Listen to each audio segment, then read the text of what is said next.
Hello everyone, Luminous learn from হোমের 19তম সেশনে তোমাদের সবাইকে ওয়েলকাম জানাচ্ছি। অন্যান্য প্রত্যেক মঙ্গলবার এবং শুক্রবারের মতো আবারও আমরা হাজির হয়েছি তোমাদের সামনে। আজকে তোমাদের সাথে থাকবো আমি তানভীর এবং শুভ ভাইয়া, এবং আজকে আমরা ইনশাল্লাহ কথা বলবো ফাইন্যান্স বিষয় নিয়ে।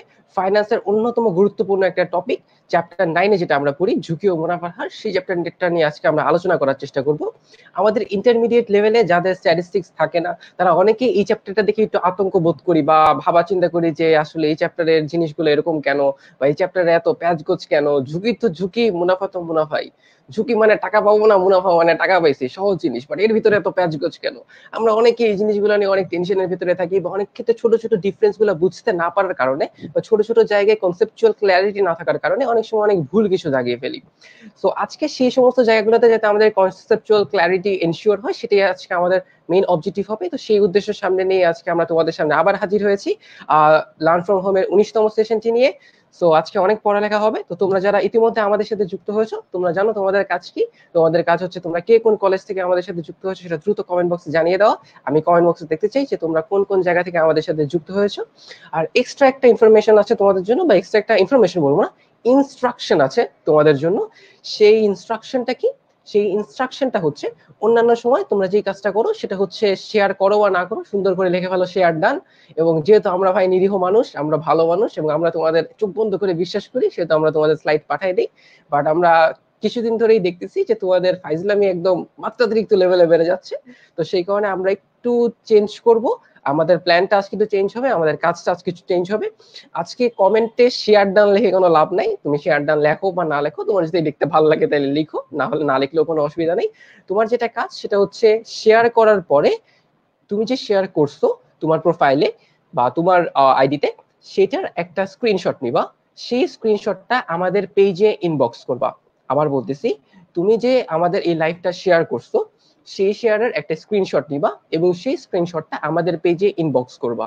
তুমি যদি আমাদের এই লাইভটা শেয়ার করে সেই শেয়ারের স্ক্রিনশটটা আমাদের পেজে ইনবক্স করো, তাহলে আমরা ইনশাল্লাহ আগামী 24 ঘন্টার মধ্যে তোমাদেরকে আজকের ক্লাসের স্লাইডটা পাঠিয়ে দেওয়ার চেষ্টা করব। সো আর বেশি কথা বাড়াবো না। শুভের কাছে যাওয়ার আগে আমি একটু কমেন্ট বক্সের দিকে তাকাইতে চাই। এখানে আসলে অনেক কলেজ থেকে দেখতে পাচ্ছি আমাদের সাথে যুক্ত হয়েছে অনেকে। অনেকে সালাম দিচ্ছে, ওয়ালাইকুম আসসালাম ভাইয়া। একজন সিয়াম হোসেন লিখছে এই চ্যাপ্টারের অর্ধেক স্কিপ করছিলাম। আচ্ছা ঠিক আছে, অর্ধেক স্কিপ করছো, ভালো কথা। তো সেই অর্ধেক স্কিপ করাটা যে ভুল ডিসিশন ছিল এবং ওটা যে আসলে পড়া যায়, ওটা যে আসলে পড়ার মতো জিনিস, সেটা আজকের ক্লাসে আমরা বুঝে ফেলবো ইনশাল্লাহ। আমাদের সাথে অনেক কলেজ থেকে যুক্ত হয়েছে, ঢাকা সিটি কলেজ থেকে, সেন্ট জোসেফ কলেজ থেকে, বিএফ শাহিন কলেজ থেকে, সিটি কলেজ থেকে, কুমিল্লা ভিক্টোরিয়া কলেজ থেকে, গভর্নমেন্ট দেবেন্দ্র কলেজ থেকে। সো মোটামুটি অনেক ভ্যারাইটি অফ কলেজেস থেকে আমরা আমাদের স্টুডেন্টদেরকে দেখতে পাচ্ছি। সো আর বেশি কথা বাড়াবো না, আমরা ডিরেক্ট পড়াশোনায় চলে যাব। আজকের পড়ালেখা শুরু করব। তো শুভ ভাইয়া ওয়েট করতেছেন তোমাদের জন্য, পড়ালেখা শুরু করবেন বলে। তো শুভ ভাই, আমি ফ্লোর দিয়ে দিচ্ছি আপনাকে। হ্যালো এভরিওয়ান, আশা করি সবাই ভালো আছি। আমরা সবাই ইনশাল্লাহ সুস্থ আছি এবং সবাই বাসায় সাবধানে থাকার চেষ্টা করছি, আশা করছি।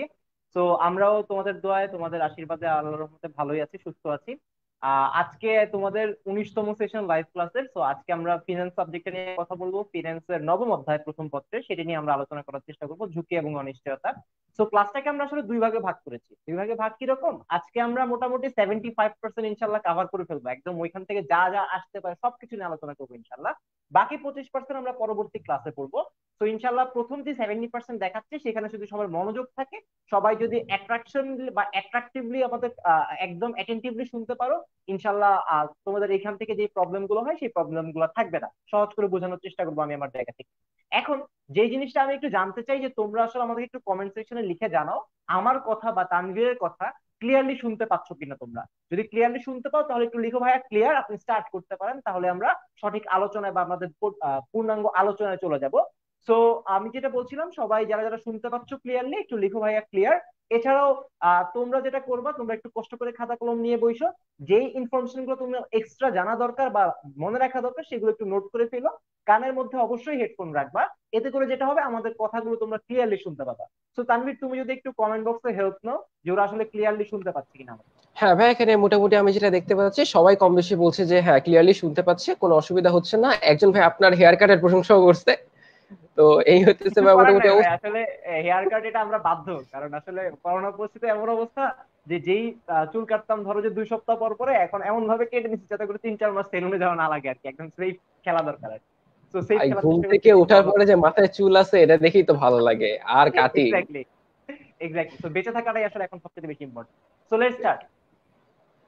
আমরা যদি আজকের চ্যাপ্টার নিয়ে কথা বলি, আজকে আমরা ফিনান্স, ব্যাংকিং ও বীমার প্রথম পত্রের অন্যতম একটা গুরুত্বপূর্ণ অধ্যায় নিয়ে কথা বলবো। অধ্যায়টার নাম হচ্ছে ঝুঁকি এবং অনিশ্চয়তা, রিস্ক এন্ড আনসার্টেনিটি। তো চ্যাপ্টারটা স্টার্ট করার আগে আমি আবার একটু মনে করাই দিই তোমাদেরকে, তোমরা যে যে এই ক্লাসটা শেয়ার করবা তোমাদের জন্য আমরা এই ক্লাসটা পূর্ণাঙ্গ রূপে লেকচার পিডিএফটা একদম নোট আকারে প্রদান করে দিব। এবং তোমরা সবাই জানো যে আমাদের পিডিএফ গুলো পাওয়ার পরে তোমাদের কতটুকু হেল্প হয় বা কি হয় সেটা তোমরা আসলে নিজেরাই বুঝতে পারবা, নিজেরা যখন যাচাই বাছাই করবা।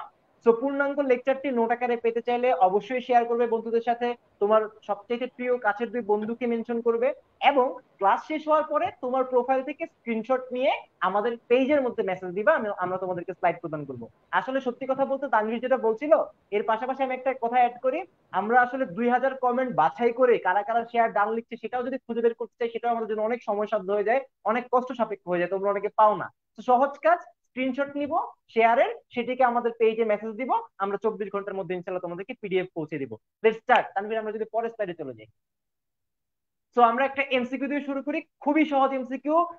লুমিনাস মানে হচ্ছে বাংলা ভার্সন, ইংরেজি ভার্সন সবার কথা মনে করে, সবার কথা ভাবে। সো ইংরেজি ভার্সনের জন্য অবশ্যই ব্র্যাকেটে আমাদের ইংরেজি আছেই। আমরা স্টার্ট করতেছি।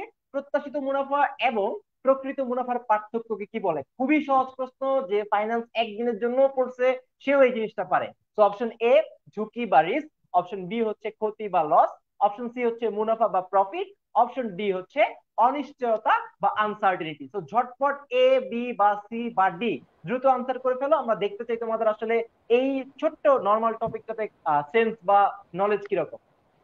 সো আমরা দেখতে পাচ্ছি রামিম, জয়তী, আরিফুল, মাইশাদ সবাই কিন্তু এ আনসার করতেছি, আমরা রাকিব আনসার করতেছি এ, হাবিবা ঈশা আনসার করতেছি এ, সিমরান আনসার করতেছি এ, আফসানা মিমি আনসার করতেছি এ, ফারহিন মুনতাসা আনসার করতেছি এ, আকাশ এ, মানে সবাই কিন্তু একদম তানভীর সঠিক উত্তর দিয়ে ফেলতেছে। তো আমরা কাল বিলম্ব না করে আমরা সঠিক উত্তরটা স্ক্রিনে দেখতে চাই। Very good. তো সবাই বুঝতেই পারছো, প্রত্যাশিত মুনাফা এবং প্রকৃত মুনাফার পার্থক্য বলা হয় ঝুঁকি বা রিস্ক। চলো আমরা এই জিনিসটা যে শিখলাম এটা একটু ব্যাখ্যা বা বুঝে বা কনসেপচুয়ালি বোঝার চেষ্টা করি। ঝুঁকি বা রিস্ক, চ্যাপ্টারের নামের মধ্যেই কিন্তু এই শব্দটা আছে, ঝুঁকি বা রিস্ক। সো আমরা যদি এই ঝুঁকিকে বা রিস্ক বুঝতে চাই, আমাদেরকে দুইটা জিনিস বুঝতে হবে। প্রথম জিনিসটা হচ্ছে প্রত্যাশিত মুনাফা, পরের জিনিসটা হচ্ছে প্রকৃত মুনাফা। অর্থাৎ একটা হচ্ছে এক্সপেক্টেড প্রফিট আর একটা হচ্ছে অ্যাকচুয়াল প্রফিট। একদম সহজ একটা উদাহরণ দেই তোমাদেরকে। ধরো তোমাদের একটা প্রতিষ্ঠানে বিনিয়োগ করার পরে সেখান থেকে তোমরা প্রত্যাশা করতেছো যে 1 লাখ টাকা বছর শেষে মুনাফা পাবা, তার মানে এই 1 লাখ টাকা কি? এই 1 লাখ টাকা হচ্ছে তোমার জন্য প্রত্যাশিত মুনাফা। এবার বছর শেষে হিসাব বিকাশ করতে গিয়ে তুমি দেখলা আনফরচুনেটলি তুমি আর 1 লাখ টাকা পাচ্ছ না, আসলে প্রকৃতপক্ষে তুমি পাচ্ছ 85,000 টাকা। তাইলে এই যে 1 লাখ টাকা না পেয়ে 85,000 টাকা পাচ্ছ, দুইটার মধ্যে একটা কি হচ্ছে? ডিফারেন্স ক্রিয়েট হচ্ছে, দুইটার মধ্যে একটা তারতম্য তৈরি হচ্ছে, তাই না? তারতম্যটা কিসের মধ্যে সেটা খেয়াল রাখতে হবে। প্রত্যাশিত মুনাফা এবং প্রকৃত মুনাফার মধ্যে একটা তারতম্য সৃষ্টি হচ্ছে। এই যে তারতম্য বা এই যে কম হওয়ার সম্ভাবনা, এই সম্ভাবনা বা পসিবিলিটিকে আমরা ফাইন্যান্সের ভাষায় বলতেছি রিস্ক। তাহলে আজকের পর থেকে আমরা কি জানলাম? রিস্ক বা ঝুঁকি মানে এমন কিছু না অনিশ্চয়তা, রিস্ক বা ঝুঁকি মানে কিন্তু অনিশ্চয়তার পরিমাপযোগ্য অংশ, সেটা না বলে আমরা কি বলবো? আমরা বলবো কোনো একটা বিনিয়োগের প্রত্যাশিত মুনাফা থেকে প্রকৃত মুনাফা ভিন্ন হওয়ার যে সম্ভাবনা, সেটাই হচ্ছে রিস্ক বা ঝুঁকি। ইংরেজি ভার্সন চিন্তার কোনো কারণ নাই, তোমরা এখন লুমিনাসে ক্লাস করতেছো, তো অবশ্যই তোমাদের জন্য পরে যখন অ্যানিমেশনটা দিবে তোমরা দেখতেই পাচ্ছ ইংরেজিতে একটা লাইন দেওয়া আছে, অর্থাৎ যে কথাটা আমি বলছি সেই কথাটা কিন্তু ইংরেজিতেও দেওয়া আছে, the variability of expected return from an investment is risk. তো সহজ জিনিস, আমরা পরের আলোচনায় চলে যাই তানভীর। সো আমরা দেখতে পাচ্ছি স্লাইডে পরে দেয়া আছে অনিশ্চয়তা বা আনসার্টেনিটি। সো এইটা আমরা সবাই জানি, আমরা যদি ডেফিনেশনটা স্ক্রিনে দেখতে চাই আমরা দেখতে পাবো যে কোনো একটা ঘটনা সেটা ঘটছে বা না ঘটছে, বা ঘটতে পারে আবার নাও ঘটতে পারে, এটা সম্ভাবনা হচ্ছে অনিশ্চয়তা। সহজ এক্সাম্পল, এই বছর এইচএসসি পরীক্ষা কবে হবে ভাই? কমন প্রশ্ন, ভাই এইচএসসি পরীক্ষা হবে নাকি হবে না? ঈদের আগে হবে না ঈদের পরে হবে? ভাই ওই দিন বলছে ওই জায়গায় ওই কোচিং অমুক ভাই তমুক ভাই বলছে আগামীকাল থেকে এইচএসসি পরীক্ষা বা আগামী সপ্তাহ থেকে এইচএসসি পরীক্ষা। এটা ভাবতে ভাবতে কিন্তু তোমরা এইচএসসি থার্ড ইয়ারে চলে আসছো। তাহলে দেখো তো এইচএসসি কবে হবে না হবে, এইটার যে সম্ভাবনা, এটাই হচ্ছে আমার জন্য অনিশ্চয়তা। অর্থাৎ এইচএসসি কখন হবে না হবে সেটা ঠিক ঠিকানা নাই, তাই এটা হচ্ছে অনিশ্চয়তা। এটা কি আমরা ঝুঁকি বলবো? উত্তর হচ্ছে না। দেখো প্রত্যেকটা বিনিয়োগেই কি থাকে, একটা অনিশ্চয়তা থাকে। কিরকম? আমার সেখান থেকে লাভ হবে কি হবে না সেটা একটা অনিশ্চিত বিষয়। তাইলে এই অনিশ্চয়তাকে আমি ঝুঁকির মধ্যে কিভাবে ক্ল্যারিফাই করব? যখন অনিশ্চয়তার একটা অংশকে আমরা পরিমাপ করতে পারবো, অর্থাৎ আমরা এটাকে মেজার করতে পারবো যে কত পার্সেন্ট, কত টাকা, কত সংখ্যায়, সেটাই হয়ে যাবে আমার জন্য ঝুঁকি। তার মানে আমরা বুঝতেই পারতেছি অনিশ্চয়তার যে অংশটুকু আমরা কি করতে পারবো, পরিমাপ করতে পারবো, সেই পরিমাপযোগ্য অংশটাকে আমরা বলতেছি ঝুঁকি বা রিস্ক। তাইলে মনে রাখতে হবে যে অনিশ্চয়তা পরিমাপ করা যায় না, ঝুঁকি পরিমাপ করা যায়। অনিশ্চয়তাতে পরিসংখ্যানিক পদ্ধতি অ্যাপ্লাই করা যায় না, ঝুঁকিতে আমরা পরিসংখ্যানিক পদ্ধতি অ্যাপ্লাই করতে পারি। অনিশ্চয়তাতে ফাইন্যান্সের কনসিডারেশনে তেমন একটা আনা হয় না, ঝুঁকিকে ফাইন্যান্সের সবচাইতে বেশি কনসিডারেশনে আনা হয় বা কনসিডারেট করা হয়ে থাকে। তো সহজ জিনিস আমরা পড়লাম, চলো আমরা ঝটপট সহজ জিনিস থেকে একটা কুইজ দেখে আসি। তো তানভীর কুইজটা ওদেরকে দেখাও, আমি শিওর এখান থেকে সবাই একদম চালু চালু কারেক্ট আনসারটা দিবে। তো প্রশ্ন হচ্ছে তোমাদের জন্য, অনিশ্চয়তার যে অংশ পরিমাপযোগ্য তাকে কি বলে? The portion of uncertainty that can be measured is called নিশ্চয়তা, ঝুঁকি, বিচ্যুতি, আদর্শ বিচ্যুতি। তো অপশন দেখে কনফিউজ হওয়া যাবে না, তুমি কিন্তু একটু আগে মানে কারেক্ট আনসারটা শিখে আসছো। তো দেখি ঝটপট আনসার করো। তানভীর কে কে কমেন্ট করছে, কারেক্ট আনসার কারা কারা দিচ্ছে, তুমি যদি একটু পড়ে শোনাই। হ্যাঁ ভাই, আমি অপেক্ষা করছি। হ্যাঁ, একটা ঝড় চলে আসলো। জেসিকা ফার্নান্দেজ লিখছে অপশন বি। আচ্ছা, তোমার নাম কি আসলে জেসিকা ফার্নান্দেজ নাকি এটা অন্য নাম? এটা সেটা আমি জানতে খুব ইন্টারেস্টেড। এখানে একটা আচ্ছা জিনিস যাও। হইতে পারে তানভীর, একটা জিনিস হইতে পারে, হ্যাঁ হ্যাঁ। কেমন হইতে পারে, ও আসলে ওর কারেক্ট যে আইডিটা আছে বা ওর যে আসল আইডি আছে সেখান থেকে আসলে শেয়ার করতে চায় না, বা সেখান থেকে আসলে সে সবার সামনে আসতে চায় না, তার বন্ধু বান্ধবকে জানাইতে চায় না, হাইড করতে চায় নিজের আইডেন্টিটি, সেই জন্য আসলে ফেক আইডি দিয়ে আসছে। বা আমি এটাকে অ্যাপ্রিসিয়েট করি, অ্যাটলিস্ট তুমি ক্লাসটা করতেছো নিজের জন্য। অলরাইট তানভীর। হ্যাঁ ভাই, এছাড়া বিয়ের কোনো অভাব নাই। তন্ময় পল ডিসাইড করছে যে একাই সবগুলা বিয়ে দিয়ে দিই, যাতে ভাইয়ের একদম চোখে পড়া যায়, নাহলে তো হয়তো চোখ থেকে মিস হয়ে যেতে পারে। রাইট। সো ওখানে দেখতে পাচ্ছি। আচ্ছা, আমরা আমাদের এক স্টুডেন্টকে দেখতে পাচ্ছি, সে লিখছে ক্যান আই পার্টিসিপেট। সানজিদা হ্যাঁ লিখছে can sure, I participate, I obviously you guess can. তুমি পার্টিসিপেট করতে পারো, এবং অবশ্যই তুমি একটু সবার পরে পার্টিসিপেট করার চেষ্টা করবা, না হলে যেটা হবে, তুমি সিনিয়র মানুষ, ঢাকা ভার্সিটিতে পড়তেছো, তোমার রিপ্লে দেখে সবাই কি করবে, একদম সিরিয়ালি ওইটার লাইন ধরবে। তো আমরা চেষ্টা করব তোমার একটু পরে আনসার নেওয়ার জন্য। So let's start. তানভীর, আমরা যদি কারেক্ট আনসারটা স্ক্রিনে দেখতে চাই, সবাই কারেক্ট আনসার দিচ্ছে, অপশন বি হচ্ছে কারেক্ট আনসার। আমরা একটু আগে শিখছি অনিশ্চয়তার যে অংশটুকু পরিমাপ করা যায় সেটাকে আমরা বলতেছি ঝুঁকি বাড়ি। সহজ জিনিস পড়ে ফেললাম, লাস্ট আরেকটা সহজ জিনিস পড়ি চলো। তানভীর যদি পরের স্লাইডে নিয়ে যাও, আমরা চ্যাপ্টার ওয়ানে মনে করে দেখো তো একটা প্রিন্সিপাল করছিলাম, principle of risk and return, ঝুঁকি ও মুনাফার নীতি। মনে করে দেখো তো সেখানে কি বলছিলাম? বলছিলাম যখন আমি একটা প্রকল্পে ঝুঁকি নেই বা ঝুঁকি বেশি নেই, বা আমরা একটা ঝুঁকিপূর্ণ জায়গায় বিনিয়োগ করি, স্বাভাবিকভাবেই সেইখান থেকে আমরা বেশি পরিমাণে মুনাফা প্রত্যাশা করি। এই যে আমরা দেখতে পাচ্ছি একটা ঝুঁকিপূর্ণ বিনিয়োগ করার কারণে প্রত্যাশিত মুনাফা বেশি এক্সপেক্ট করতেছি, এই দুইটাই হচ্ছে এই দুইটার মধ্যে সম্পর্ক। সহজ একটা বাস্তবিক ফাইন্যান্সের এক্সাম্পল দিই, তাইলে তোমরা ব্যাপারটা আরো বুঝতে পারবা বা রিলেট করতে পারবা। বলো তো বাচ্চারা, সবাই একটু কমেন্ট সেকশনে লিখো তো, যে সবচাইতে ঝুঁকিপূর্ণ সিকিউরিটি বলা হয় কাকে ফাইন্যান্সের ভাষায়? আসলে পূর্ণাঙ্গ ঝুঁকিপূর্ণ তো বলা যায় না, আমরা বলতে পারি দেউলিয়াত্বের ঝুঁকি বা ইনসলভেন্সি রিস্ক থাকে না কোন সিকিউরিটিতে বিনিয়োগে। তো ঝটপট একটু লেখো তো, কোন বিনিয়োগে বা কোন সিকিউরিটিতে বিনিয়োগ করলে ইনসলভেন্সি রিস্ক বা দেউলিয়াত্বের ঝুঁকি থাকে না? তোমাদের থেকে আমি কিন্তু রিলেট করার চেষ্টা করবো। তো তানভীর, কেউ কি আনসার করছে? সিয়াম হোসেন আনসার করছে high risk high profit. So ও আসলে আই গেস পুরো স্লাইডের আনসারটা কনসেপ্টটাই দেওয়ার বলার চেষ্টা চেষ্টা করছে। করছে। রাইট। এক্স্যাক্টলি, বাট আপনি বাট যে আমরা কোশ্চেনটা করছিলেন সিকিউরিটির সেই কোশ্চেনের আনসার হ্যাঁ, দেখতে পাচ্ছি না। হ্যাঁ, তানভীর আহমেদ নামে একজন বলছে সাধারণ শেয়ার। হয় নাই, ঝুঁকিপূর্ণ না, সাধারণ শেয়ার সবচেয়ে বেশি আচ্ছা, ঝুঁকিপূর্ণ। একজন লিখছে সরকারি ট্রেজারি বিল। আমি বলবো যে ভেরি একটু গুড। চিন্তা করে দেখো। আহ আহ, তারপরে বন্ড। জেসিকা ফার্নান্দেজ লিখছে বন্ড। জয়তী শাহ লিখছে সাধারণ শেয়ার। অনেকেই লিখতেছে সাধারণ শেয়ার। আচ্ছা, তাহলে আমি শিখতে কোশ্চেনটাকে একটু ট্রেজারি বিল। ক্ল্যারিফাই করে, তানভীর, আই গেস ওরা মোটামুটি চেষ্টা করছে। তো আমার কোশ্চেনটা ছিল কোনটা সবচেয়ে ঝুঁকি মুক্ত বা রিস্ক ফ্রি বলা হয় কোনটাকে, অর্থাৎ কোনটাতে দেউলিয়াত্বের ঝুঁকি থাকে না। উত্তর হচ্ছে সরকারি যে ট্রেজারি বিলগুলো আছে, প্রান্ত সাহা যেটা বলছে বা শেখ সুমাইয়া যেটা বলছে, ট্রেজারি বিলে যে বিনিয়োগটা আছে সেটাকে আমরা ফাইন্যান্সের ভাষায় বলি সবচেয়ে ঝুঁকি মুক্ত বা সবচেয়ে ঝুঁকিপূর্ণ, ঝুঁকি কম সিকিউরিটি। তাহলে চিন্তা করে দেখো তো, ট্রেজারি বিলে ঝুঁকি কম, তাহলে মানুষজন স্বাভাবিকভাবে কি করতে চাইবে? ট্রেজারি বিলে বিনিয়োগ করতে চাইবে, তাই না? কেউ কিন্তু আর সাধারণ শেয়ার বা অগ্রাধিকার শেয়ার বা বন্ডে বিনিয়োগ করতে চাইবে না।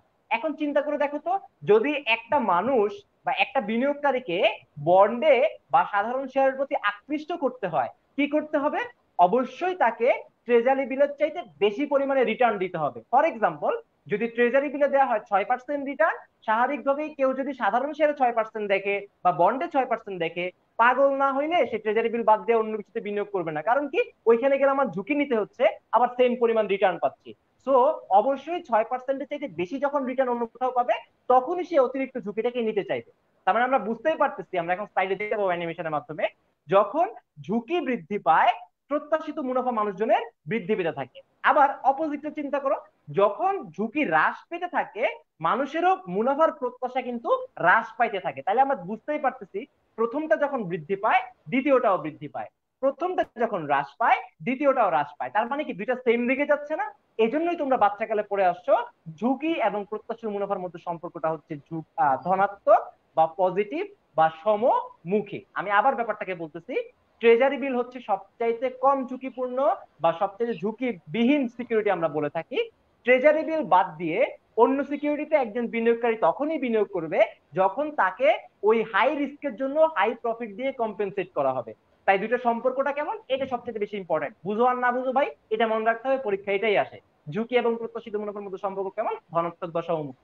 তানভীর ওদেরকে চাইলে একটা ঝটপট কুইজে নিয়ে যায়, যেহেতু গরম গরম শিখছে, গরম গরম আনসার করুক, সবাই কারেক্ট আনসার করুক, সিরিয়াল ধরুক। সো স্ক্রিনে তোমরা দেখতেই পাচ্ছ ঝুঁকি ও মুনাফার মধ্যে সম্পর্ক কেমন, ধনাত্মক, নিম্নমুখী, ঋণাত্মক, সমানুপাতিক। চিন্তা ভাবনা করে আনসার দিও, কিন্তু option A B C D ভালো করে পড়ে আনসার দিও, এখানে অনেকে ভুল করবে। আমরা তো হচ্ছে মোটামুটি কমেন্টের জন্য ওয়েট করতেছি। প্রান্ত শাহ আবার চলে আসছে তাড়াতাড়ি কমেন্ট নিয়ে, ও লিখছে এই তো, সি। আচ্ছা, আচ্ছা এরপরে আমরা একটা এর ঝড় দেখতে পাচ্তেছি। রামিম মাঝখান দিয়ে আবার সি লিখছে, আবার অনেকগুলা এ, এ এ দেখা যাইতেছে, অনেকগুলা এ। দেখি এ হবে, সি হবে, আচ্ছা বিডি কেন ভুল করলো ভাই? আমি কি বিডি কমেন্ট করবো কিছু একটা? আচ্ছা। রামিম আর হচ্ছে প্রান্ত সাহা, নেক্সট ফাইনান্স ক্লাস যখন জুমে হবে তোমাদের জন্য মায়ের আছে অপেক্ষা করতেছে। একটু আগে আমি ভাইয়া কি বলছিলাম যে হাই রিস্ক হাই প্রফিট, সিয়াম তোমাদের বন্ধু, সে কিন্তু তোমাদেরকে হেল্প করছে। তো ঝুঁকি বাড়লে কি হয়, প্রত্যাশিত মুনাফা বৃদ্ধি পায়, ঝুঁকি কমলে প্রত্যাশিত মুনাফা হ্রাস পায়। তার মানে সম্পর্কটা কি একই দিকে যাচ্ছে না? তো সম্পর্কটা হবে ধনাত্মক বা পজিটিভ। আমরা স্লাইডে কারেক্ট আনসার দেখতে পাবো, ধনাত্মক বা পজিটিভ। এখানে খেয়াল করবা, তোমাকে অপশন ডি দিয়ে কনফিউজ করার চেষ্টা করবে, সমানুপাতিক বা প্রপোর্শনাল দিয়ে কনফিউজ করার চেষ্টা করবে। তোমরা সেখানে এই ভুলটা করবা না। কারণ কি, সমানুপাতিক কেন হবে না? তার কারণ হচ্ছে সমানুপাতিক মানে হচ্ছে সমান অনুপাতে। অর্থাৎ আগে যদি তুমি ফর এক্সাম্পল 5% রিস্ক নিতা 10 টাকা পাইতা, তাহলে 10% রিস্ক নিলে তুমি 20 টাকা পাবা, অর্থাৎ একদম সমান অনুপাতে বৃদ্ধি পাবে। কিন্তু বিনিয়োগ গুলোতে একদম সমান অনুপাতে কিন্তু ঝুঁকি বাড়াইলেই প্রত্যাশিত মুনাফা বৃদ্ধি পায় না। তো অবশ্যই সব অপশন ডি কারেক্ট অ্যান্সার হবে না, সমানুপাতিক হবে না, rather option A correct answer হবে। তো এই ছিল আমাদের তুলনামূলক আলোচনা, আমাদের ফান্ডামেন্টালস বা বেসিক ডেভেলপমেন্ট শেষ। আমরা এবার একটু ফার্দার লেভেল ডিসকাশনে যেতে চাই তানভীর। তো আমরা শুরু করব ঝুঁকির প্রকারভেদ। আগামী 20-30 মিনিট এটা নিয়ে আলোচনা হবে। এইখান থেকে ঢাকা ভার্সিটি বিগত বছরের সবগুলো প্রশ্ন করছে, একটা প্রশ্ন ছাড়া। তো ভালো করে মনোযোগ দাও, আমি আবারও বলছি, ঝুঁকির প্রকারভেদ বুঝে বুঝে পড়াটা ভেরি ভেরি ইম্পর্টেন্ট। এটা তোমাদের সৃজনশীলের ঘ নাম্বার প্রশ্ন বলবে যে ফর এক্সাম্পল উদ্দীপকে কোন ঝুঁকির কথা বলা হয়েছে। তো ভালো করে মনোযোগ দাও, সৃজনশীল ভালো নাম্বার পাবা ইনশাল্লাহ, এমসিকিউ তে ভালো নাম্বার পাবা। প্রথম প্রশ্ন তোমাদের জন্য, ঝুঁকি কয় প্রকার? তো দেখি আনসার করো তো। এইখানে তো কোনো অপশন নাই ভাইয়া। তো এবার দেখি তোমরা কি আনসার করো, একজন আরেকজনটা দেখে আনসার করলে কিন্তু হবে না, আমি আগেই বলে দিচ্ছি। তো ঝুঁকি কয় প্রকার, ঝটপট আনসার করো। আর আমি আরেকটা জিনিস বলে রাখি, তোমরা যারা যারা পূর্ণাঙ্গ স্লাইডটা পিডিএফ বা নোট আকারে পেতে চাও, তোমাদেরকে দায়িত্ব কি, তোমাদের দায়িত্ব হচ্ছে ক্লাসটা বন্ধুদের সাথে শেয়ার করো। শেয়ার করার পরে ক্লাস শেষে প্রোফাইল থেকে শেয়ার করা স্ক্রিনশটটা আমাদের পেজে মেসেজ দিবা, আমরা তোমাদেরকে ঝটপট দ্রুত কি প্রদান করব, স্লাইডের পিডিএফটা প্রদান করবো। তো রামিম বলতেছে দুই, প্রতীক সাহা দুই, কারো আনসার হয় নাই, তানজিদ আমি দুই, হয় নাই। এবার অন্য আনসার করা শুরু করো, দুই কিন্তু বাদ বলে দিলাম। আব্দুল আল মুকিত হয় নাই, স্বপ্ন হয় নাই, আকাশ হয় নাই, ঈশা হয় নাই। আচ্ছা, তো দেখি আর কেউ কি আনসার করে নাই সাহস করে? লিনা এখনো ভাই হয় নাই, দুইয়ের ঝড়ই চলতেছে। সুমাইয়া হয় ও নাই, আচ্ছা ভাই, জারিফ হয় দুই নাই। হয় নাই তো, তার একটা স্মার্ট অ্যান্সার পাইছি। একজন লিখছে, এটা কি আসলে 4,44,44,444 লিখছে নাকি আমি জানি না। তাও হয় আরেকজন নাই, লিখতে হচ্ছে 3। হয় নাই। সবাই এখন এখন ট্রাই সবাই, করতেছে, 3 এখন সবাই 4 বলবে একটা একটা করে পাঁচ, দেখি। পাঁচ বলবে, কেউ বলবে এক, কেউ বলবে ছয়। বাট এই যে ভাই 5 উত্তর চলে হচ্ছে আসছে। এই তো 5 প্রকার মনে হয়, তো একটাও কিন্তু হয় নাই। আচ্ছা, তো আমরা কারেক্ট অ্যান্সারটা যদি আমরা স্লাইডে দেখার চেষ্টা করি, এই হচ্ছে তোমাদের ঝুঁকির প্রকারভেদ। তার মানে দুইও হবে না, একও হবে না, তিনও হবে না, চারও হবে না, পাঁচও হবে না। অর্থাৎ যদি তোমাকে কেউ প্রশ্ন করে থাকে ঝুঁকি কয় প্রকার, তোমাকে তাকে পাল্টা প্রশ্ন করতে হবে, ভাই আপনি আসলে কার দৃষ্টিকোণ থেকে ঝুঁকির কথা বলতেছেন, কার পার্সপেক্টিভ থেকে ঝুঁকির কথা বলতেছেন। আপনি কি এক বা একাধিক কোম্পানিতে বিনিয়োগের কথা বলতেছেন, তাইলে ঝুঁকি দুই প্রকার ভাই। আপনি কি ব্যবসায় প্রতিষ্ঠানের দৃষ্টিকোণ থেকে বলতেছেন, তাইলে ভাই ঝুঁকি দুই প্রকার। নিয়ন্ত্রণের দৃষ্টিকোণ বলতেছেন, তাইলে ঝুঁকি দুই প্রকার। বিনিয়োগকারী দুই প্রকার। ফার্ম এবং শেয়ার হোল্ডারের দৃষ্টিকোণ, তাইলে তিন প্রকার। অর্থাৎ আগে আমাদেরকে পার্সপেক্টিভ ডিফাইন করতে হবে, কার দৃষ্টিকোণ থেকে বলা হচ্ছে ঝুঁকি কয় প্রকার। তো ওইভাবে আমাদেরকে আনসার করতে হবে। তো এখন থেকে জেনে রাখবা ঝুঁকি কয় প্রকার, এটা সরাসরি কোনো উত্তর নাই। আগে আমাদেরকে প্রশ্ন করতে হবে কার দৃষ্টিকোণ থেকে বা কার পার্সপেক্টিভ থেকে ঝুঁকির প্রকার জানতে চাওয়া হয়েছে, সেখান থেকে আমাদেরকে আনসার করতে হবে। তোমরা যে স্লাইডটা দেখতে পাচ্ছ এটা নিয়ে চিন্তা ভাবনা করার দরকার নেই, আমরা পরবর্তীতে একটা একটা করে এখানে প্রত্যেকটা জিনিস এক্সপ্লেইন করবো। তো তানভীর, লেটস স্টার্ট। আমরা এখন কার দৃষ্টিকোণ থেকে দেখার চেষ্টা করব। আমরা চেষ্টা করব একটা কোম্পানিতে বিনিয়োগ করা হয়েছে নাকি একাধিক কোম্পানিতে বিনিয়োগ করা হয়েছে। এক বা একাধিক কোম্পানিতে বিনিয়োগের দৃষ্টিকোণ থেকে ঝুঁকি হচ্ছে দুই প্রকার। একটা হচ্ছে একক ঝুঁকি বা ইউনিট রিস্ক, আর একটা হচ্ছে পোর্টফোলিও ঝুঁকি বা পোর্টফোলিও রিস্ক। অনেক সহজ জিনিস, আমরা একটা একটা করে শুরু করি। তানভীর, আমরা যদি পরের স্লাইডে চলে যাই, দেখতে পাবো দেয়া আছে একক ঝুঁকি বা ইউনিট রিস্ক। খেয়াল করো তো বাচ্চারা, নাম দিয়ে কিন্তু ব্যাপারটা বোঝা যায়। একক ঝুঁকি, ইউনিট রিস্ক, অর্থাৎ এক শব্দটা আছে, ইউনিট ওয়ান শব্দটা আছে। তাহলে খেয়াল করো, যখন একজন একটা যে কোনো কোম্পানিতে বিনিয়োগ করবে, শুধুমাত্র একটা কোম্পানিতে বিনিয়োগ করলে যে ঝুঁকি বহন করতে হয় সেটাই হচ্ছে একক ঝুঁকি। আমি আবার বলছি, একটা কোম্পানিতে বিনিয়োগের ঝুঁকিকে বলা হচ্ছে একক ঝুঁকি। চলো আমরা একটা এক্সাম্পল দেখি, তাহলে ব্যাপারটা আরো মনে থাকবে। ধরো তোমার কাছে 5 লক্ষ টাকা। কত টাকা? 5 লক্ষ টাকা। এখন তুমি পুরো টাকাটাই হিসাব নিকাশ করে দেখলো একটা ভালো কোম্পানি আছে বাজারে, শেয়ার বাজারে, সেই কোম্পানিতে বিনিয়োগ করে দিত। ভালো কোম্পানিটার নাম কি? স্কয়ার। তাই দেখো তো, এই যে 5 লাখ টাকা পুরোটাই তুমি যে স্কয়ারে বিনিয়োগ করতেছো, পুরো টাকাটাই কি তুমি একটা কোম্পানিতে বিনিয়োগ করতেছো না? এই যে পুরো টাকাটা একটা কোম্পানিতে বিনিয়োগ করতেছো, এটা কিন্তু একটা ঝুঁকিপূর্ণ বিনিয়োগ হয়ে যাচ্ছে। এই ঝুঁকিটাকে আমরা বলতেছি একক ঝুঁকি বা ইউনিট রিস্ক। তাহলে আমরা স্লাইডে ডেফিনেশন দেখতে পাবো পরে অ্যানিমেশনে। এই স্লাইডটা যখন পাবা তোমরা, আমি যে এক্সাম্পলটা দিচ্ছি তার সাথে মিলায় ডেফিনেশনটা পড়ে নিবা, তখন ব্যাপারটা খুবই সহজ লাগবে। অর্থাৎ একটা কোম্পানিতে বা একটা সম্পদে বিনিয়োগের ঝুঁকি হচ্ছে একক ঝুঁকি, সহজ জিনিস। আর একটা জিনিস জেনে রাখো, এটা আমরা পরে ইলাবোরেট করব। একক ঝুঁকি পরিমাপ করা হয় কিসের মাধ্যমে? আদর্শ বিচ্যুতি বা স্ট্যান্ডার্ড ডেভিয়েশনের মাধ্যমে। আমি আবার বলতেছি, একক ঝুঁকি কিসের মাধ্যমে পরিমাপ করা হয়? আদর্শ বিচ্যুতি বা স্ট্যান্ডার্ড ডেভিয়েশনের মাধ্যমে। আমি আবার বলতেছি লাস্ট টাইম, একক ঝুঁকি কিসের মাধ্যমে পরিমাপ করা হয়? আদর্শ বিচ্যুতি বা স্ট্যান্ডার্ড ডেভিয়েশনের মাধ্যমে একক ঝুঁকিকে মাপ করা যায়, পরিমাপ করা যায়। আসলে আমরা পরের স্লাইডে চলে যাই। যদি আমরা একটা কোম্পানিতে বিনিয়োগ না করে একাধিক কোম্পানিতে বিনিয়োগ করি, ঝুঁকি কি বন্ধ হয়ে যাবে? উত্তর হচ্ছে না। আমরা কখনো চাইলেও 7-8টা কোম্পানিতে বিনিয়োগ করলে ঝুঁকিকে বন্ধ করতে পারবো না। হোয়াট উই ক্যান ডু, আমরা ঝুঁকিকে হ্রাস করতে পারবো, আমরা ঝুঁকিকে কমাইতে পারবো, কমায় আনতে পারবো, কিন্তু একবারে বন্ধ করতে পারবো না। তাই একাধিক কোম্পানিতে বিনিয়োগ করলে যে ঝুঁকি দেখা যায় তার নাম হচ্ছে পোর্টফোলিও ঝুঁকি। চলো আমরা একটা এক্সাম্পল দেখার চেষ্টা করি অ্যানিমেশনের মাধ্যমে। সেম এক্সাম্পল, ধরো তোমার কাছে কত টাকা আছে? 5 লক্ষ টাকা আছে। এবার তুমি চিন্তা ভাবনা করলা, আগে শুভ ভাই বলছিল একটা কোম্পানি স্কয়ারে বিনিয়োগ করলে ঝামেলা আছে ভাই, তোমার তো স্কয়ার যদি কোনো রকম প্রবলেম পড়ে 5 লাখ টাকাই চলে যাবে, তাহলে ভাইয়ার কথা মাইনা আমি এখন একটা কোম্পানিতে বিনিয়োগ করব না, আমি স্কয়ারে কিছু টাকা বিনিয়োগ করব। তারপর আমরা স্ক্রিনে দেখতে পাচ্ছি স্কয়ারের পরবর্তীতে আমরা এসকে প্লাস এফ নামে আরেকটা কোম্পানি আছে, সেই কোম্পানিতে বিনিয়োগ করব। তাইলে তানভীর, তুমি যদি স্ক্রিনে দেখাও, আমরা কিছু টাকা স্কয়ারে বিনিয়োগ করলাম, কিছু টাকা এসকে প্লাস এফ কোম্পানিতে বিনিয়োগ করলাম, আবার ঝুঁকি কমানোর জন্য কিছু টাকা এসিআই কোম্পানির কিছু শেয়ারে বিনিয়োগ করলাম। তাইলে দেখো তো, এখন আর আমি এক কোম্পানিতে বিনিয়োগ করতেছি না, আমি এখন তিনটা ডিফারেন্ট কোম্পানিতে বিনিয়োগ করছি। স্টিল আমার কিছু ঝুঁকি থেকে যাচ্ছে, আমি ঝুঁকিকে পূর্ণাঙ্গ রূপে বন্ধ করতে পারতেছি না। যেই ঝুঁকিটা অবশিষ্ট আছে সেই ঝুঁকিকে আমরা বলতেছি পোর্টফোলিও ঝুঁকি। তাহলে তোমরা এখন স্লাইডে ডেফিনেশন দেখতে পাবা, একাধিক কোম্পানিতে বিনিয়োগ করলে যে ঝুঁকি দেখা যায় সেটাকে বলা হচ্ছে পোর্টফোলিও বা পত্রকোষ ঝুঁকি।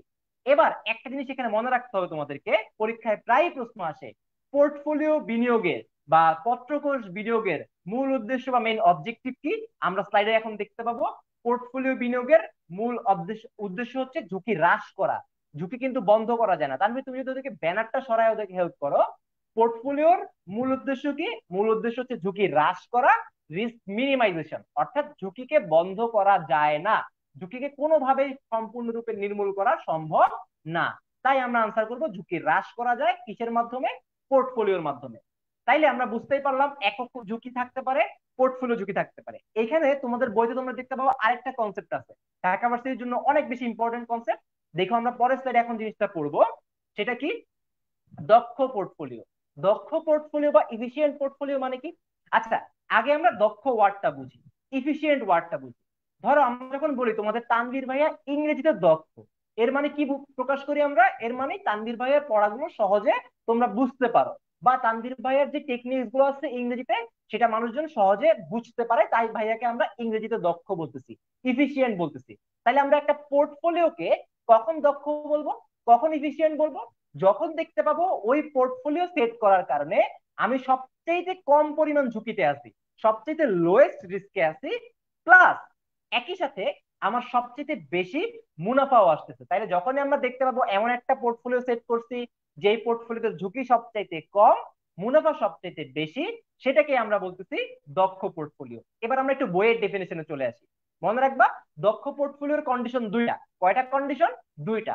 প্রথম কন্ডিশন তোমরা স্ক্রিনে দেখতে পাচ্ছ, নির্দিষ্ট পরিমাণ ঝুঁকির বিপরীতে সর্বোচ্চ পরিমাণ প্রত্যাশিত আয়। ব্যাপারটা কঠিন লাগছে তাই না? এবার আমরা একটা এক্সাম্পল ভাবি। চিন্তা করো তো, ভাবো তো, তুমি বিনিয়োগ করতে গেছো, বিনিয়োগ করতে যাওয়ার পর তোমাকে দুইটা অপশন দিচ্ছে, অপশন এ, অপশন বি। বলতেছে অপশন এ তে বিনিয়োগ করলেও 10% ঝুঁকি আছে, অপশন বি তে বিনিয়োগ করলেও 10% ঝুঁকি আছে। তাহলে তুমি কি এখন আর ঝুঁকি দেখে সিদ্ধান্ত নিতে পারবা? উত্তর হচ্ছে না, কারণ দুইটাতেই 10% ঝুঁকি। এখন তুমি দেখবা কোনটায় প্রফিট বেশি দিচ্ছে। দেখলা এতে প্রফিট হইতে পারে 12 টাকা, বিতে প্রফিট হইতে পারে 8 টাকা। তাইলে ঝুঁকি যেহেতু সমান, আমি দেখবো এতে প্রফিট বেশি, তো আমি এ নিব। এই কথাটা এখানে বলা আছে ভাইয়া, যে নির্দিষ্ট পরিমাণ ঝুঁকির বিপরীতে সর্বোচ্চ পরিমাণে প্রত্যাশিত আয়। আমরা আসি পরের স্লাইডে। আমরা দেখতে পাবো দ্বিতীয় একটা কন্ডিশন আছে, নির্দিষ্ট মাত্রার আয়ের বিপরীতে সবচেয়ে কম পরিমাণ ঝুঁকি। এক্সাম্পল দেই, ধরো a company R B company. A company বলছে 10 টাকা দিবে, বি কোম্পানি বলছে 10 টাকা দিবে। এখন কি আর তুমি টাকা দেখে সিদ্ধান্ত নিতে পারবা? উত্তর হচ্ছে না, এতেও 10 টাকা পাবা, বিতেও 10 টাকা পাবা। তাইলে তোমাকে দেখতে হবে ঝুঁকি কি। তাহলে দেখলা এতে স্ট্যান্ডার্ড ডেভিয়েশন বা ঝুঁকি হচ্ছে 8%, বিতে ঝুঁকি হচ্ছে 10%। এখন তুমি দেখলা 10 টাকা আয়, ঝুঁকি দেখলা এতে কম, স্বাভাবিকভাবে কমন সেন্স আমি এতে অ্যাপ্লাই করবো, বা আমি এখন এতে বিনিয়োগ করবো। এই কথাটাই 2 নম্বর পয়েন্টে বলা আছে, নির্দিষ্ট মাত্রার আয়ের বিপরীতে সবচেয়ে কম পরিমাণ ঝুঁকি। তো দুইটা কন্ডিশন যখন একসাথে থাকবে, সেটাকে আমরা বলবো দক্ষ পোর্টফোলিও, ইফিশিয়েন্ট পোর্টফোলিও। তাইলে বাচ্চারা তোমরা এখন কমেন্টে একটু জানাও তো, এতক্ষণ পর্যন্ত যে প্রকারভেদটা আমরা পড়লাম সেটা কি ক্লিয়ারলি বুঝতে পারছি? যদি ক্লিয়ারলি বুঝতে পারি তাহলে এটা কি ক্লিয়ার? আর যদি বুঝতে না পারি সেই টপিকটা বলবো, তাহলে আমরা সেই টপিকটা সলভ করার চেষ্টা করবো।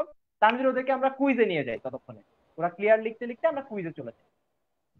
আচ্ছা, কুইজ নাই, আমরা একটা পার্সপেক্টিভ দেখতে পাচ্ছি। সো ওদের কমেন্ট গুলো যদি দেখি ওরা ক্লিয়ারলি বুঝতে পারছে কিনা, তাহলে আমরা পরের টপিক স্টার্ট করি।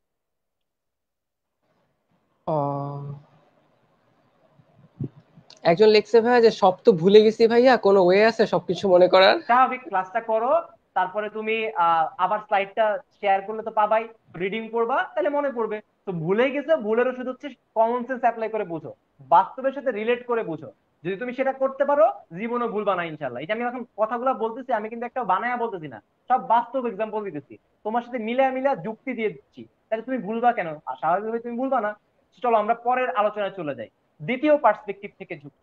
পার্সপেক্টিভ 2 নম্বরটা কি? এখন আমরা কথাবার্তা বলবো ব্যবসায় প্রতিষ্ঠানের দৃষ্টিকোণ থেকে, ফ্রম আ ফার্মস পার্সপেক্টিভ। তাইলে এখন চিন্তা করো তো, একটা প্রতিষ্ঠানে যখন তুমি বিনিয়োগ করবা, প্রতিষ্ঠানের দৃষ্টিকোণ থেকে ঝুঁকি কয় প্রকার? প্রতিষ্ঠানটার দৃষ্টিকোণ থেকে ঝুঁকি 2 প্রকার, একটা হচ্ছে বিজনেস রিস্ক বা ব্যবসায় ঝুঁকি, আর একটা হচ্ছে ফাইন্যান্সিয়াল রিস্ক বা আর্থিক ঝুঁকি। ভেরি ভেরি ইম্পর্টেন্ট, অনেক বেশি ইম্পর্টেন্ট, পরীক্ষায় প্রশ্ন আসে, ঢাকা ভার্সিটিতেও আসছে।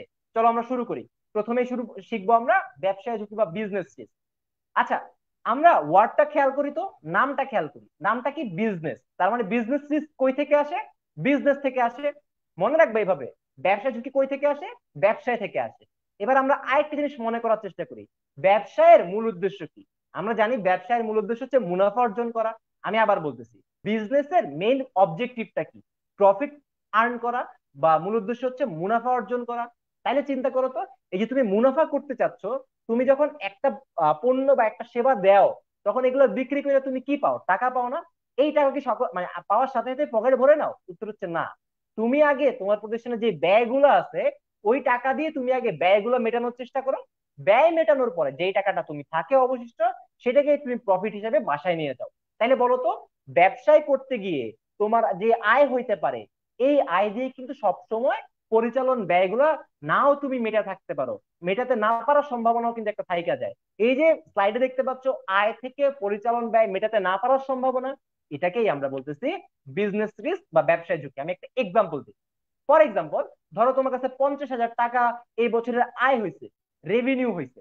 এই 50,000 টাকা রেভিনিউ থেকে তুমি দেখতে পাচ্ছ তোমার যেই পরিচালন ব্যয়গুলো আছে, অফিস ভাড়া, তোমার কারখানার ভাড়া, বা তোমার বেতনগুলা, কর্মচারীদের বেতন, কাঁচামালের খরচ, এই খরচগুলো তুমি আর মেটাইতে পারতেছো না। এই যে তুমি 50,000 টাকা আয় দিয়ে তোমার পরিচালন ব্যয় মেটাইতে পারতেছো না, আগে ধারণা করতেছো, এইটাকেই আমরা বলছি বিজনেস রিস্ক বা ব্যবসায় ঝুঁকি। তাহলে এবার আমরা একটু পরীক্ষার মতো করে পড়ার চেষ্টা করি। ব্যবসায় থেকে যে ঝুঁকি আসে, আয় থেকে পরিচালন ব্যয় মেটাতে না পারার যে সম্ভাবনা থাকে, সেটাকেই বলে বিজনেস রিস্ক। তাহলে বলো তো কোন প্রতিষ্ঠানগুলোর বিজনেস রিস্ক থাকবে? বুঝতেই পারতেছো, যেই প্রতিষ্ঠানের আয় থাকবে, যেই প্রতিষ্ঠানের পরিচালন ব্যয় থাকবে, সেই প্রতিষ্ঠানের জন্যই ব্যবসায় ঝুঁকি থাকবে। তাইলে বুঝতেই পারতেছো, সকল প্রতিষ্ঠানে, বিশ্বের যতগুলো ব্যবসায় প্রতিষ্ঠান আছে সব জায়গায় আয় দিয়ে পরিচালন ব্যয় মেটাতে চায় ওরা। তার মানে সব জায়গায়, বিশ্বের সব প্রতিষ্ঠানে ব্যবসায় ঝুঁকি বিদ্যমান। আমি আবারও বলতেছি, তুমি ব্যবসা করতে গেলে ব্যবসায় ঝুঁকিকে তোমাকে পড়তেই হবে, আয় থেকে পরিচালন ব্যয় মেটাতেই হবে।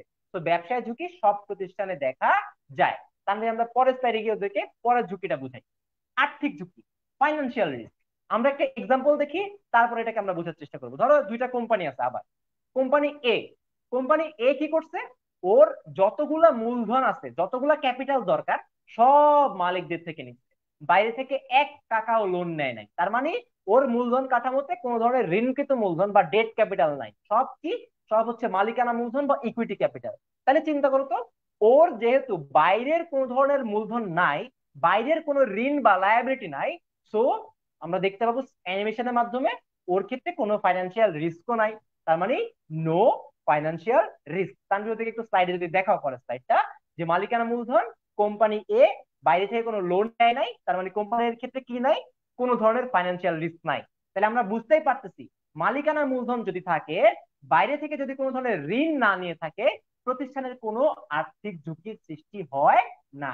আমরা আসলে পরের এক্সাম্পল দেখি। ধরো কোম্পানি বি, কোম্পানি বি তে কি হয়েছে, মালিকানা মূলধন তো ছিলই, পাশাপাশি কোম্পানি বি বাইরে থেকে কিছু লোনও নিছে, বাইরে থেকে কিছু ঋণও নিছে। তাহলে দেখো তো, ওর মূলধন কাঠামোতে কি আছে, মালিকানা মূলধনও আছে, ঋণ মূলধনও আছে। এবার চিন্তা করো তো, লাল হয়ে আছে ব্যাপারটা, রেড হয়ে আছে, তার মানে একটা রিস্ক আছে। কি রিস্ক আছে? Financial risk. অর্থাৎ তুমি যখন বাইরে থেকে ঋণ নিছো, তার মানে তোমাকে ওদেরকে সুদ দিতে হবে, ওদেরকে আসলের টাকাটা সময় মতো পরিশোধ করতে হবে। এই যে সময় মতো তুমি সুদ পরিশোধ করতে পারবা কি পারবা না, আসল পরিশোধ করতে পারবা কি পারবা না, এই যে ঝুঁকি, এই ঝুঁকিটাকে আমরা বলতেছি আর্থিক ঝুঁকি। তার মানে কোম্পানি বিতে আমরা পরের স্লাইডে দেখতে পাবো কি আছে, ফাইন্যান্সিয়াল রিস্ক এক্সিস্ট করে, আর্থিক ঝুঁকি রয়েছে। তানভীর, জিনিসকে আমরা যদি এখন ওদেরকে সামনাসামনি আনার চেষ্টা করি, তাহলে ওরা কম্পেয়ার করতে পারবে। তো দেখতেই পাচ্ছ, কোম্পানিতে কোনো ঋণ নাই, ওর কোনো আর্থিক ঝুঁকি নাই। কোম্পানি বিতে ঋণ আছে, ওর আর্থিক ঝুঁকি আছে। তাহলে আমরা বুঝতেই পারতেছি আর্থিক ঝুঁকি কিভাবে আসে, ঋণ নেওয়ার মাধ্যমে আর্থিক ঝুঁকি আসে, অর্থাৎ বন্ড ইস্যু করলে আর্থিক ঝুঁকি সৃষ্টি হয়। এখন যদি তোমরা পরের স্লাইডে যাও, ওই ব্যাখ্যাটা দেখতে পাবা, যেটা তোমরা স্লাইড পাওয়ার পরে পড়ে নিতে পারবা। অর্থাৎ ফাইন্যান্সিয়াল রিস্ক কখন আসে, কোম্পানির মালিক মূলধন কাঠামোতে, ক্যাপিটাল স্ট্রাকচারে যখন কোম্পানি ঋণ মূলধন আনে, তখনই কি হয়, ফাইন্যান্সিয়াল রিস্কের উদ্ভব ঘটে। যদি তোমরা বুঝতে পেরে থাকো দুইটা কনসেপ্ট, আমি একটু সামারি করি। ব্যবসায় ঝুঁকি ব্যবসা থেকে আসে, আয় থেকে পরিচালন ব্যয় মেটাতে না পারার যে সম্ভাবনা, সেটা হচ্ছে ব্যবসায় ঝুঁকি, ডান। আর্থিক ঝুঁকি অর্থ থেকে আসে, কোন অর্থ থেকে, বাইরের অর্থ থেকে। বাইরের অর্থ মানে কি, ঋণ। অর্থাৎ যখনই কোম্পানি ঋণ নিবে, তখনই আর্থিক ঝুঁকির সৃষ্টি হবে। যদি একটু বুঝতে পারো, তাহলে তোমরা পরের এমসিকিউটা সলভ করতে পারবা। ঝটপট আমরা এখন কুইজ আনসার করব। আর যদি কারো কোনো প্রশ্ন থাকে, অবশ্যই কমেন্টে জানাবে। তো ভাই একজন তানভীর, যদি একটা ওদের কোনো কোশ্চেন করছে, হ্যাঁ, ভাই একজন একটা কোশ্চেন করছে, হ্যাঁ, সেটা ছিল হচ্ছে নন প্রফিট অর্গানাইজেশন ও বিজনেস রিস্ক আছে কিনা। আচ্ছা সিম্পলি চিন্তা করো তো, যখন অব্যবসায়ী প্রতিষ্ঠান হয় বা অমুনাফাভোগী প্রতিষ্ঠান হয়, নন প্রফিট হয়, ওর ক্ষেত্রেও কিন্তু কিছু আয় আছে। ফর এক্সাম্পল আমরা বলি সেটাকে চাঁদা আয়, তাই না? আমরা বলি সেটাকে অনুদান। এই যে আয়গুলা হচ্ছে, ও কিন্তু টাকাটা পকেটে নিচ্ছে না, বাট ওই টাকা দিয়ে কি করতেছে, ওর প্রতিষ্ঠান চালাইতেছে, মসজিদের কিছু খরচ আছে, তারপর ধরো যে ক্লাবের কিছু খরচ আছে। তার মানে ও কিন্তু কাইন্ড অফ আয় থেকে ওর পরিচালনা অ্যাক্টিভিটি করে থাকে। তার মানে ওরও কাইন্ড অফ বিজনেস ফিস নামে থাকে, বাট যেহেতু ওর ব্যবসায় প্রতিষ্ঠান না, ওকে হয়তো আমরা ওইভাবে বিজনেস রিস্ক বা বিজনেস রিস্ক হিসাবে বলি না, ব্যবসা ঝুঁকি হিসাবে বলি না। বাট বাস্তবে কিন্তু ওর বিজনেস রিস্ক বা ব্যবসায় ঝুঁকি থাকে, কারণ ওর আয় দিয়ে পরিচালন ব্যয় মেটাইতে হয়, হয়তো ও প্রফিট ঘরে নেয়। That's it. তো সবাই মোটামুটি কারেক্ট আনসার দিচ্ছে, তোমরা নিজেদেরকে নিজেরা স্ক্রিনে দেখতে পাচ্ছ যে বিএম আকাশ থেকে শুরু করে ফাহিম, আফসানা, মিমি, জয়তী, কয়েকজনের নাম আমরা পড়তে পারছিলাম। তো ওরা কি আনসার করছে? Option A. তো ঝটপট চালু চালু সবাই অপশন এ আনসার করছে, তার মানে কারেক্ট আনসার হচ্ছে অপশন এ, অর্থাৎ বন্ড ইস্যু করলেই আর্থিক ঝুঁকি সৃষ্টি হবে। তো আরেকজন তো এ এর লাইনই ধরা দিচ্ছে, তার মানে তোমরা কিন্তু বুঝতে পারতেছো ক্লাস করলে তোমরা ইনশাল্লাহ আনসার করতে পারবা। ফাইন্যান্স বাবা খুব কঠিন কিছু না, বাস্তবিক জিনিস, বাস্তবের সাথে মিলাও, তারপরে আনসার করো, সোজা হিসাব। আসো আমরা পরের দিকে ডিসকাশনে চলেছি। ভাই পরের স্লাইডে যাওয়ার আগে আমি মাঝখানে একটু ইন্টারাপ্ট করি। সেটা হইতেছে আমরা ভাইয়ারা কিছু মানুষজন থাকি, ঠিক আছে, আমরা কিছু মানুষজন আছি যারা আমরা হচ্ছে অনেক পারি। আমরা হচ্ছে মোটামুটি কি বলবো, অ্যাকাউন্টিং এর যে জনক লুকা প্যাসিওলি তার থেকে বেশি অ্যাকাউন্টিং জানি। আমরা কিছু মানুষজন আছি যারা ফাইন্যান্স নিয়ে একদম ফান্ডামেন্টাল লেভেলে কাজ করছে, যেমন থমাস এলভিন, যিনি 1890-এর দশকে একটা বই লিখছিলেন। তাদের থেকেও আমরা কিছু মানুষ আছে যারা আমরা এইসব মানুষদের চেয়েও বেশি জানি। আমাদের জ্ঞানের কোনো শেষ নাই। এই যে স্কুল কলেজ বা ইউনিভার্সিটি লেভেলে আমরা যারা পড়ি, স্কুল কলেজ লেভেলে যে শিক্ষকরা আছে, তাদের সবার থেকেই আমরা বেশি জানি। তো ভাই যারা তোমরা এরকম জ্ঞানের সাগর আসো, তোমাদের মতো জ্ঞানের সাগরদের জন্য ভাই আমরা লাইভ ক্লাস নিয়ে আসি নাই। যেহেতু তোমরা জ্ঞানের সাগর, তোমরা যেটা করতে পারো, তোমরা নিজের একটা লাইভ ক্লাসের আয়োজন করে, বা লাইভ ক্লাস যদি নাও পারো, যদি কখনো সম্ভব হয় আমাকে শুভ ভাইকে ইনবক্স করে একটু শিখাইতে পারো, তাহলে আমরাও তোমাদের কাছ থেকে শেখার চেষ্টা করব। লুকা প্যাসিওলির চেয়েও বেশি জানে যে, থমাস এল গ্রিনের চেয়েও বেশি জানে যে, এদের কাছ থেকে শিখতে পারাটাকে আমরা মানে খুবই আনন্দের হিসাবে ধরে নিব। তো তোমরা যদি নিজেদেরকে ওই পর্যায়ে মনে করো যে তোমরা নিজেদেরকে ওই লেভেলে নিয়ে গেছো, তাহলে ভাই তোমাদের এই লাইভ দেখার দরকার নাই। তোমারে আমি ধরে নিয়ে আসি নাই, তোমারে আমি বেঁধেও নিয়ে আসি নাই, প্লাস এখানে কোনো পানিশমেন্টও দেওয়া হচ্ছে না। তো বেসিক্যালি তোমার যদি শেখার কোনো আগ্রহ থাকে, তোমার যদি মনে হয় যে না, এই চ্যাপ্টারটা আমি আগে পড়ছিলাম, অনেকদিন আগে পড়ছিলাম, মাঝখানে অনেক দিনের গ্যাপ হয়ে গেছে, তো একটু রিভিশন দিলে আমার জন্য ভালো হবে। রিভিশন দিলে আমি এইচএসসি তে আরেকটু বেটার রেজাল্ট করতে পারবো। এইচএসসি তে হয়তো আমি 5টা নাম্বার বেশি পেতে পাবো, বা ঢাকা ইউনিভার্সিটি অ্যাডমিশন টেস্টে হয়তো একটা প্রশ্ন কমন পেতে পারি, একটা নাম্বার বেশি পেতে পারি। তোমার যদি এরকম শেখার আগ্রহ থাকে, তাহলে ভাই তুমি আমাদের সাথে লাইভে যুক্ত থাকো এবং আমাদের কাছ থেকে শেখার চেষ্টা করো। আমরা চেষ্টা করব যতটুকু সম্ভব তোমাদের হেল্প করা যায় ততটুকু হেল্প করার। আর যেটা বললাম, তুমি যদি ওইরকম জ্ঞানী হো, তাহলে ভাইয়া তোমার থাকার দরকার নেই, তুমি এখান থেকে চলে যেতে পারো, তোমার আমরা ধরে রাখবো না। তোমার তোমার একটা মানুষের জন্য আমরা আসি নাই, আমরা এখানে আসছি একটা বৃহত্তর গোষ্ঠীর কথা চিন্তা করে, যারা হইতেছে শিখতে চাই, যাদের শেখার আগ্রহ আছে। যেমন ভাই আমারও যদি কোনো ফাইন্যান্স ক্লাস হয়, আমি ভাই ফাইন্যান্সে পড়তেছি, শুভ ভাই ফাইন্যান্সে পড়ছে অনেকদিন, আমিও ফাইন্যান্সে পড়তেছি অনেকদিন। স্টিল আমরা যখন কোনো জায়গায় দেখি যে আমাদের টিচাররা কোনো জায়গায় ক্লাস নিচ্ছে বা ফাইন্যান্স নিয়ে কোনো একটা কিছু বলতেছে, আমরা যে ওখানে জয়েন করার চেষ্টা করি।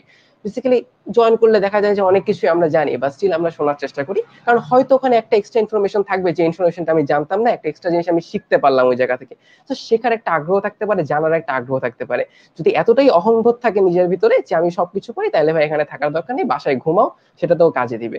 সো একটু আজ এর কথা বললাম, আই হোপ তোমরা কিছু মনে করবো না। আমরা পরে আরেকটা এমসিকিউ দেখতে পাচ্ছি, তাহলে ভাই এই এমসিকিউটা সলভ করার চেষ্টা করি, দ্রুত আমরা কমেন্টে লিখে ফেলি এটার আনসার। তো ব্যবসায় পরিচালনা ব্যয় সংক্রান্ত কি বলে তানভীরের অবস্থা, তার সাথে আমি একটু অ্যাড করবো, তোমরা ঝটপট কারেক্ট আনসারটা দিতে থাকো। তো ও যেটা বলার চেষ্টা করছে, আসলে দেখো মানে আমরা কিন্তু এমন না যে আমরা বিশ্বজ্ঞানী, আমি সব জানি, তানভীর সব জানে, আমরা কিন্তু এগুলো কখনো দাবিও করি না। আমরা নিজেরাও স্টুডেন্ট। যেমন আমি হচ্ছে এই বছরই সদ্য বিবিএ মানে শেষ করছি, এখন আমাদের রেজাল্ট দেয় নাই প্যান্ডেমিকের কারণে, মানে করোনা মহামারীর কারণে আমার রেজাল্ট আটকায় আছে। তানভীর নিজে এখনো ঢাকা ভার্সিটি আইবিএ তে পড়াশোনা করতেছে। তাহলে চিন্তা করে দেখো তো, আমরা কিন্তু এমন না যে সবকিছু জানি, বাট আমাদের এক্সপিরিয়েন্সে গত 4-5 বছরে মোটামুটি আমরা কিছুটা ফাইন্যান্স শেখার চেষ্টা করছি ভাই। তো সেখান থেকে তোমাদের সাথে ডিসকাশন করার চেষ্টা করতেছি। এই অধ্যায় থেকে অনেক কিছু জানানোর আছে, অনেক কিছু আমরা জানি কিন্তু তোমাদের জন্য বলিও না। কেন জানো বলো তো? কারণ তোমাদের সেগুলো দরকার নাই ভাই। এই যে ফাইন্যান্সের 9টা চ্যাপ্টার আছে না, এই 9টা চ্যাপ্টার নিয়েই কিন্তু আলটিমেটলি ফাইন্যান্স। তো এই 9টা চ্যাপ্টারের বাইরে কিন্তু তেমন কোনো ডিসকাশনও নাই। তোমাদেরকে বেসিক লেভেলটা পড়াশোনা করায়, আর এক্সটেন্সিভ লেভেলের পড়াশোনাটা হয় ইউনিভার্সিটিতে। সেই পড়াশোনাটা ইউনিভার্সিটির জন্যই রেখে দাও। এখন আপাতত বেসিকটা পড়াশোনা করো। যদি তোমাদের এক্সট্রা কিছু জানতে মন চায়, তোমরা ক্লাসগুলো কইরো। আর যদি মনে হয় যে ভাই আমরা এগুলো পারি, স্বাভাবিকভাবে তানভীর যেটা বলছে, আমরা কাউকে ধইলা বাইরে আনি নাই ভাই, তোমার ক্লাস করার দরকার নাই। That's it. আর এছাড়াও ভাই, আমরা সবার কথা ভেবে ক্লাস নেই। আমরা এখানে এমন মানুষের জন্য আসছি যারা কিনা একদম ফাইন্যান্সের ফ বুঝে না, এফ ও বুঝে না, এই জন্য আমরা একদম এবিসিডি থেকে শুরু করি। তো বেসিক থেকে শুরু করব, আমি এভাবেই পড়াবো, আমরা এভাবেই পড়াবো। তোমার ভালো না লাগলে তুমি কেন মানে ইগনোর করতে পারো, দ্যাটস ইট। আমরা যেটা বলতেছিলাম, তো সবাই যেহেতু কারেক্ট আনসার আমি দেখতে পাচ্ছি স্ক্রিনে এ আনসার করছে, তো আমরা পরের স্লাইডে চলে যাই। আমরা দেখতে পাবো কারেক্ট আনসার হচ্ছে অপশন এ, ব্যবসায় ঝুঁকি। চলো আমরা পরের আলোচনা চলে যাই। এবার আমরা আরেকটা পার্সপেক্টিভ থেকে আলোচনা করার চেষ্টা করব, নিয়ন্ত্রণের দৃষ্টিকোণ, কন্ট্রোলেবিলিটি। ঢাকা ভার্সিটিতে গত 4 বছরে 2টা প্রশ্ন আসছে জাস্ট নিয়ন্ত্রণের পার্সপেক্টিভ থেকে, এবং আমরা কি করি, পরীক্ষা হলে আমরা এই জিনিসটাকে পেঁচায় ফেলি। তো আমি একটু ব্যাখ্যা দিয়ে বেসিকটা বুঝে শর্টকাটটা বলে দিব কেমনে মনে রাখতে হবে। চলো আমরা শুরু করি। স্লাইডে আমরা দেখতে পাচ্ছি প্রথমেই বাজার ঝুঁকি বা মার্কেট রিস্ক আইডেন্টিফাই করা হয়েছে। তাহলে চলো তো আমরা যদি পরবর্তী স্লাইডে দেখতে চাই, কি দেখতে পাই? আমরা দেখতে পাই বাজার ঝুঁকির অল্টারনেটিভ কিছু নাম আছে। অর্থাৎ আমি তুমি যদি পরের স্লাইডে নিয়ে যাও, বাজার ঝুঁকির অল্টারনেটিভ নামগুলো কি? সিস্টেমেটিক ঝুঁকি, অবন্টনযোগ্য ঝুঁকি বা অপরিহারযোগ্য ঝুঁকি। প্রবলেমটা কি, আমি যখন তোমাকে এখন মার্কেট রিস্ক বা বাজার ঝুঁকি পড়াবো, পরীক্ষার হলে গিয়ে তুমি হয়তো বা দেখতে পাবা সিস্টেমেটিক রিস্ক লেখা বা অবন্টনযোগ্য ঝুঁকি লেখা। তখন তো বলবো যে কি একটা ক্লাস করছিলাম শুভ ভাইয়ের কাছে, ভাই তো কিছু পড়ায় নাই, ভাই পড়াইছে একটা, আসছে আরেকটা, অপশন দেয় আরেকটা। এই জন্য আমি যেটা করছি, সবগুলো অল্টারনেটিভ নাম নিয়ে আসছি। তো নামগুলো একটু মনে রাখবা, যাহাই বাজার ঝুঁকি, তাহাই সিস্টেমেটিক রিস্ক, তাহাই অবন্টনযোগ্য বা অপরিহারযোগ্য ঝুঁকি। এই ঝুঁকিটা কি আমাদের আগে বুঝতে হবে, এটা কিসের পার্সপেক্টিভ? নিয়ন্ত্রণের পার্সপেক্টিভ। অর্থাৎ হয় নিয়ন্ত্রণ করতে পারবো, না হলে নিয়ন্ত্রণ করতে পারবো না। নিয়ন্ত্রণ করতে পারলে এক ঝুঁকি, না করতে পারলে আরেক ঝুঁকি। তো আগে আমরা বোঝার চেষ্টা করি মার্কেট রিস্ক বা বাজার ঝুঁকি কই থেকে আসে। চলো আমরা উৎসগুলো দেখি, সোর্স গুলা দেখি। তাহলে তানভীর ওদেরকে যদি একটু স্লাইডটা দেখাও, ওরা দেখতে পাবা যে মুদ্রাস্ফীতি থেকে, একটা অর্থনীতির যে মুদ্রাস্ফীতি, আমরা জুমের যখন টাইম ভ্যালু অফ মানি পড়ছিলাম, মুদ্রাস্ফীতির ব্যাখ্যা পড়ছিলাম, তাই না? তো ওই যে মুদ্রাস্ফীতি থেকে যে ঝুঁকিটা আসে সেটা হচ্ছে বাজার ঝুঁকি। একটা দেশে যখন যুদ্ধ বিগ্রহ হয়, অর্থনৈতিক মন্দা বা রেসিশন হয়, সুদের হারটা অনেক বেশি পরিমাণে বেড়ে যায়, সরকার অনেক বড় পরিমাণে একটা পলিসি চেঞ্জ আসছে, নীতি পরিবর্তন করছে, শেয়ার মার্কেট বন্ধ হয়ে গেছে, শেয়ার মার্কেট ওপেন হয়েছে, এই যে হিসাব নিকাশ গুলো হয়, এগুলোর উপর কিন্তু কোম্পানির কোনো হাত নাই। কোম্পানি কিন্তু চাইলেও এই জিনিসগুলো কন্ট্রোল করতে পারবে না। ফর এক্সাম্পল, স্কয়ার বা বেক্সিমকো এত বড় কোম্পানি, কিন্তু ওরা কিন্তু চাইলেও মুদ্রাস্ফীতি কন্ট্রোল করতে পারবে না, চাইলেও দেশের যুদ্ধ বা বিধ্বস্ত এগুলো কন্ট্রোল করতে পারবে না, অর্থনৈতিক মন্দাকে কন্ট্রোল করতে পারবে না, উচ্চ সুদের হারগুলোকে কন্ট্রোল করতে পারবে না। তো এই যে উৎসগুলো, এখান থেকে যে ঝুঁকিগুলো আসে, সেগুলোই হচ্ছে বাজার ঝুঁকি। সোজা হিসাব মনে রাখার উপায় কি? বাজার থেকে যে ঝুঁকিগুলো আসে, সিস্টেম থেকে যে ঝুঁকিগুলো আসে, সেগুলোই হচ্ছে বাজার ঝুঁকি, সেগুলোই হচ্ছে আমার জন্য সিস্টেমেটিক ঝুঁকি। যেহেতু বাজার থেকে আসে, যেহেতু এটার উপর আমার কোনো হাত নাই, যেহেতু সিস্টেম থেকে আসে, যেহেতু সিস্টেমের উপর আমাদের কোনো হাত নাই, তো এই ঝুঁকিকে আমরা পরিহার করতে পারবো না। তাই এটার নাম হচ্ছে অপরিহারযোগ্য ঝুঁকি। আমরা স্লাইডে যদি পরের অ্যানিমেশনটা দেখতে চাই, আমরা দেখতে পাবো এখানে লেখা আছে এই ঝুঁকি প্রায় সকল ফার্মকে প্রভাবিত করে। অর্থাৎ যখন একটা অর্থনীতিতে ইনফ্লেশন হবে বা রিসেশন হবে বা কোনো ধরনের ইন্টারেস্ট রেট বাড়বে কমবে, তখন কিন্তু এটা প্রত্যেকটা ফার্মকেই প্রভাবিত করবে। তো যদি কখনো পরীক্ষায় প্রশ্ন দেখো কোন ঝুঁকি সকল ফার্মকে প্রভাবিত করে, তখন আনসার হবে সিস্টেমেটিক রিস্ক বা বাজার ঝুঁকি। আমরা যদি পরের এমসিকিউ পরের স্লাইডে চলে যাই, আমরা দেখতে পাবো আরো একটা লাইন এখানে লেখা আছে, যেটা বলছিলাম, এই ঝুঁকিকে আমরা কি করতে পারবো না? নিয়ন্ত্রণ করতে পারবো না। তানভীর ওদেরকে যদি অ্যানিমেশন দিয়ে পরের পার্টটা দেখাও। তো আমরা দেখতে পাচ্ছি স্ক্রিনে, পোর্টফোলিও তৈরি করেও এই ঝুঁকি দূর করা যায় না। তাই ঢাকা ভার্সিটি একবার প্রশ্ন করছিল, বলতো কোন ঝুঁকিকে নিয়ন্ত্রণ করা যায় না? উত্তর হচ্ছে সিস্টেমেটিক ঝুঁকিকে নিয়ন্ত্রণ করা যায় না। কোন ঝুঁকিকে যতই পোর্টফোলিও করো না কেন দূর করা যায় না? উত্তর হচ্ছে সিস্টেমেটিক ঝুঁকি দূর করা যায় না। একটা এক্সাম্পল দিই, ব্যাপারটা আরো ক্লিয়ার হবে। ধরো 5 লাখ টাকাকে তুমি ওই যে 3টা জায়গায় বিনিয়োগ করছিলা, মনে আছে? এসবিআই তে, স্কয়ারে, এসকেএফ এ। তুমি পোর্টফোলিও ঠিকই করছো, বাট বাজারে ইনফ্লেশন রেট বাড়ার কারণে, মুদ্রাস্ফীতির কারণে তোমার বিনিয়োগটা ক্ষতিগ্রস্ত হয়েছে, বৈদেশিক মুদ্রার হার ওঠানামা করার কারণে তোমার বিনিয়োগটা ক্ষতিগ্রস্ত হয়েছে। তুমি কিন্তু এটাকে আর ঠিকঠাক করতে পারলা না। তার মানে পোর্টফোলিও করেও এই ঝুঁকিকে এড়ানো যায় না। এটার আরেকটা নাম আছে, এটার নাম কি? বেটা রিস্ক বা বিটা ঝুঁকি। তাহলে বলো তো পুরো ব্যাপারটা সামারি করলে কি দাঁড়ায়? সিস্টেম থেকে যে ঝুঁকি আসে, যে ঝুঁকি আমি এড়াইতে পারবো না, পোর্টফোলিও করেও যে ঝুঁকি কোনো লাভ ঠিক ঠিকানা হবে না, সেটাকে আমরা বলছি বাজার ঝুঁকি বা সিস্টেমিক ঝুঁকি। আসো আমরা দ্বিতীয় প্রকারভেদে চলে যাই। এটা হচ্ছে প্রথমটার বিপরীত, ওইটা আসছে বাজার থেকে, এটা আসবে কোম্পানি থেকে। তানভীর যদি পরের স্লাইডে দেখাও, আমরা যদি পরের স্লাইডে চলে যাই, আমরা দেখতে পাবো কোম্পানি ঝুঁকি। দ্বিতীয় প্রকারভেদটার নাম কি? কোম্পানি ঝুঁকি। ওই যে দেখো, আগেরটা ছিল বাজার ঝুঁকি, এটা কোম্পানি ঝুঁকি। তার মানে আগেরটা আসছে বাজার থেকে, এটা কই থেকে আসবে? এটা আসবে একটা স্পেসিফিক কোম্পানি থেকে। তানভীর একটু মাইক্রোফোনটা মিউট করলে মানে ইকোটা আসবে না, আমার একটু সাউন্ড আছে, থ্যাংক ইউ। তো যেটা বলতেছিলাম, কোম্পানি ঝুঁকি যাহা, তাহাই আনসিস্টেমেটিক ঝুঁকি, তাহাই বন্টনযোগ্য পরিহারযোগ্য ঝুঁকি। আমরা যদি অ্যানিমেশনের মাধ্যমে পরে ব্যাখ্যাটা জানতে চাই, কোম্পানির ঝুঁকি কই থেকে আসে? এটার উৎস কি? এটার উৎস হচ্ছে একটা স্পেসিফিক কোম্পানি, একটা বিশেষ কোম্পানি থেকে এই ঝুঁকি আসে, একটা প্রতিষ্ঠান থেকে এই ঝুঁকি আসে। ফর এক্সাম্পল, গার্মেন্টস যখন অবরোধ হয়, বা একটা গার্মেন্টস এর নামে যখন কোনো মামলা মোকদ্দমা চলতে থাকে, বা গার্মেন্টস এর ম্যানেজার যখন কোনো অদক্ষ কাজকর্ম করে, যখন একটা আনসাকসেসফুল মার্কেটিং প্ল্যান নিয়ে আসে, তখন জাস্ট একটা স্পেসিফিক কোম্পানি ক্ষতিগ্রস্ত হয়, অন্য কোনো কোম্পানি কিন্তু ক্ষতিগ্রস্ত হয় না। তাই এটাকে বলা হয় কোম্পানি স্পেসিফিক রিস্ক বা কোম্পানি জনিত ঝুঁকি। খেয়াল করো তো, এই ঝুঁকি কি পরিহার করা সম্ভব? উত্তর হচ্ছে সম্ভব। ধরো এক্স ওয়াই জেড কোম্পানি যদি কোনো প্রবলেম হয়, আমি এক্স ওয়াই জেড কোম্পানিতে বিনিয়োগ করবো না, আমি অন্য কোনো কোম্পানিতে অথবা বিনিয়োগ করবো, বা আমি আরো আলাদা দুই তিনটা কোম্পানিতে বিনিয়োগ করবো। তাইলে আমি চাইলে কি করতে পারি? পোর্টফোলিও করে এই ঝুঁকিকে সলভ করতে পারি। আমরা যদি অ্যানিমেশন দিয়ে পরেরটা দেখতে চাই, আমরা দেখতে পাবো স্ক্রিনে লেখা আসবে যে এই ঝুঁকি সকল ফার্মকে প্রভাবিত করে না, শুধুমাত্র একটা স্পেসিফিক কোম্পানিকে বা একটা বিশেষ কোম্পানিকে প্রভাবিত করে থাকে। এবং পরবর্তীতে আমরা দেখতে পাবো লেখা আছে এই ঝুঁকিকে পোর্টফোলিও করে দূর করা সম্ভব। তাহলে দেখো তো অ্যানিমেশন দ্বারা আমরা কি দেখতে পাই স্লাইডে?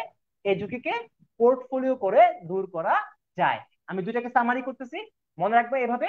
মার্কেট রিস্ক বাজার থেকে আসে, এই ঝুঁকি আমি কন্ট্রোল করতে পারবো না, নিয়ন্ত্রণ করতে পারবো না, যতই পোর্টফোলিও করে লাভ নাই।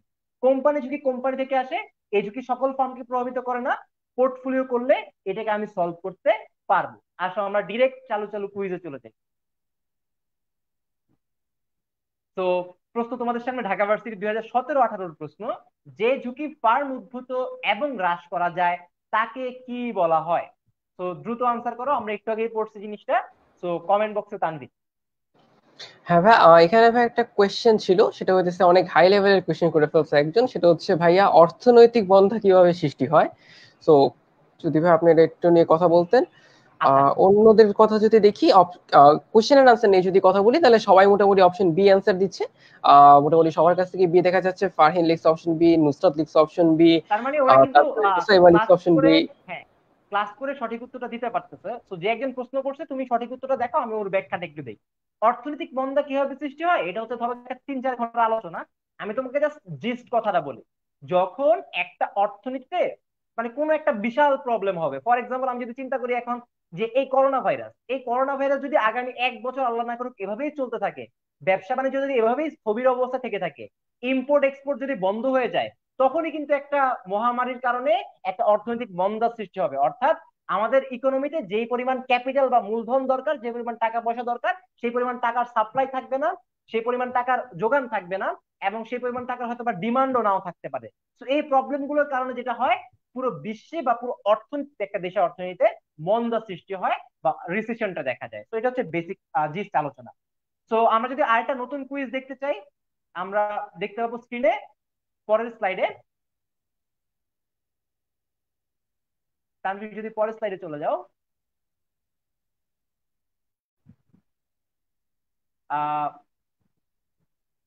ভাইয়া তানভীরকে পরের স্লাইডে চলে আসছি, কুইজটা চলে আসছে বেসিক্যালি স্ক্রিনে। হয়তো ভাইয়া নেট কানেকশনের কারণে আপনার দেখতে একটু দেরি হইতেছে। আচ্ছা, স্ক্রিনে ঠিক তুমি আছে। একটা নতুন কোয়েশ্চেন দেখতে পাচ্ছ, সেটা হচ্ছে যথাযথ বৈচিত্র্যায়নের মাধ্যমে কোন ধরনের ঝুঁকি এড়িয়ে যাওয়া সম্ভব? ঢাবি 2015-16 সেশনের একটা কোয়েশ্চেন। আবারও বলতেছি, যথাযথ বৈচিত্র্যায়নের মাধ্যমে কোন ধরনের ঝুঁকি এড়িয়ে যাওয়া সম্ভব? চারটা অপশন দেখতে পাচ্ছ: portfolio risk, systematic risk, unsystematic risk এবং ফাইন্যান্সিয়াল রিস্ক। আনসারের দিকে যদি আমরা তাকাই, এখানে একটু ভেরিয়েশন দেখা যাচ্ছে আনসারে। কেউ কেউ অপশন এ লিখছে, কেউ কেউ অপশন সি লিখছে। অপশন এ আর সি এর মধ্যে একটু ভেরিয়েশন দেখা যাচ্ছে। এখন আবার মোটামুটি সি এর একটা ঝড় শুরু হয়ে গেছে, সবাই এখন সি তে চলে আসছে। তো সবাই পার্টি চেঞ্জ করছে। তো এই হচ্ছে মোটামুটি অবস্থা। তো শুভ ভাই। হ্যাঁ, তাও আমি যদি একটু ব্যাখ্যাটা দেখি, অনেকে কিন্তু একটু কনফিউজ হয়ে গেছে। আগে খেয়াল করো তো, এখানে বলছে কোন ধরনের ঝুঁকি এড়িয়ে যাওয়া সম্ভব, তার মানে কিন্তু নিয়ন্ত্রণের হিন্টস দিচ্ছে না।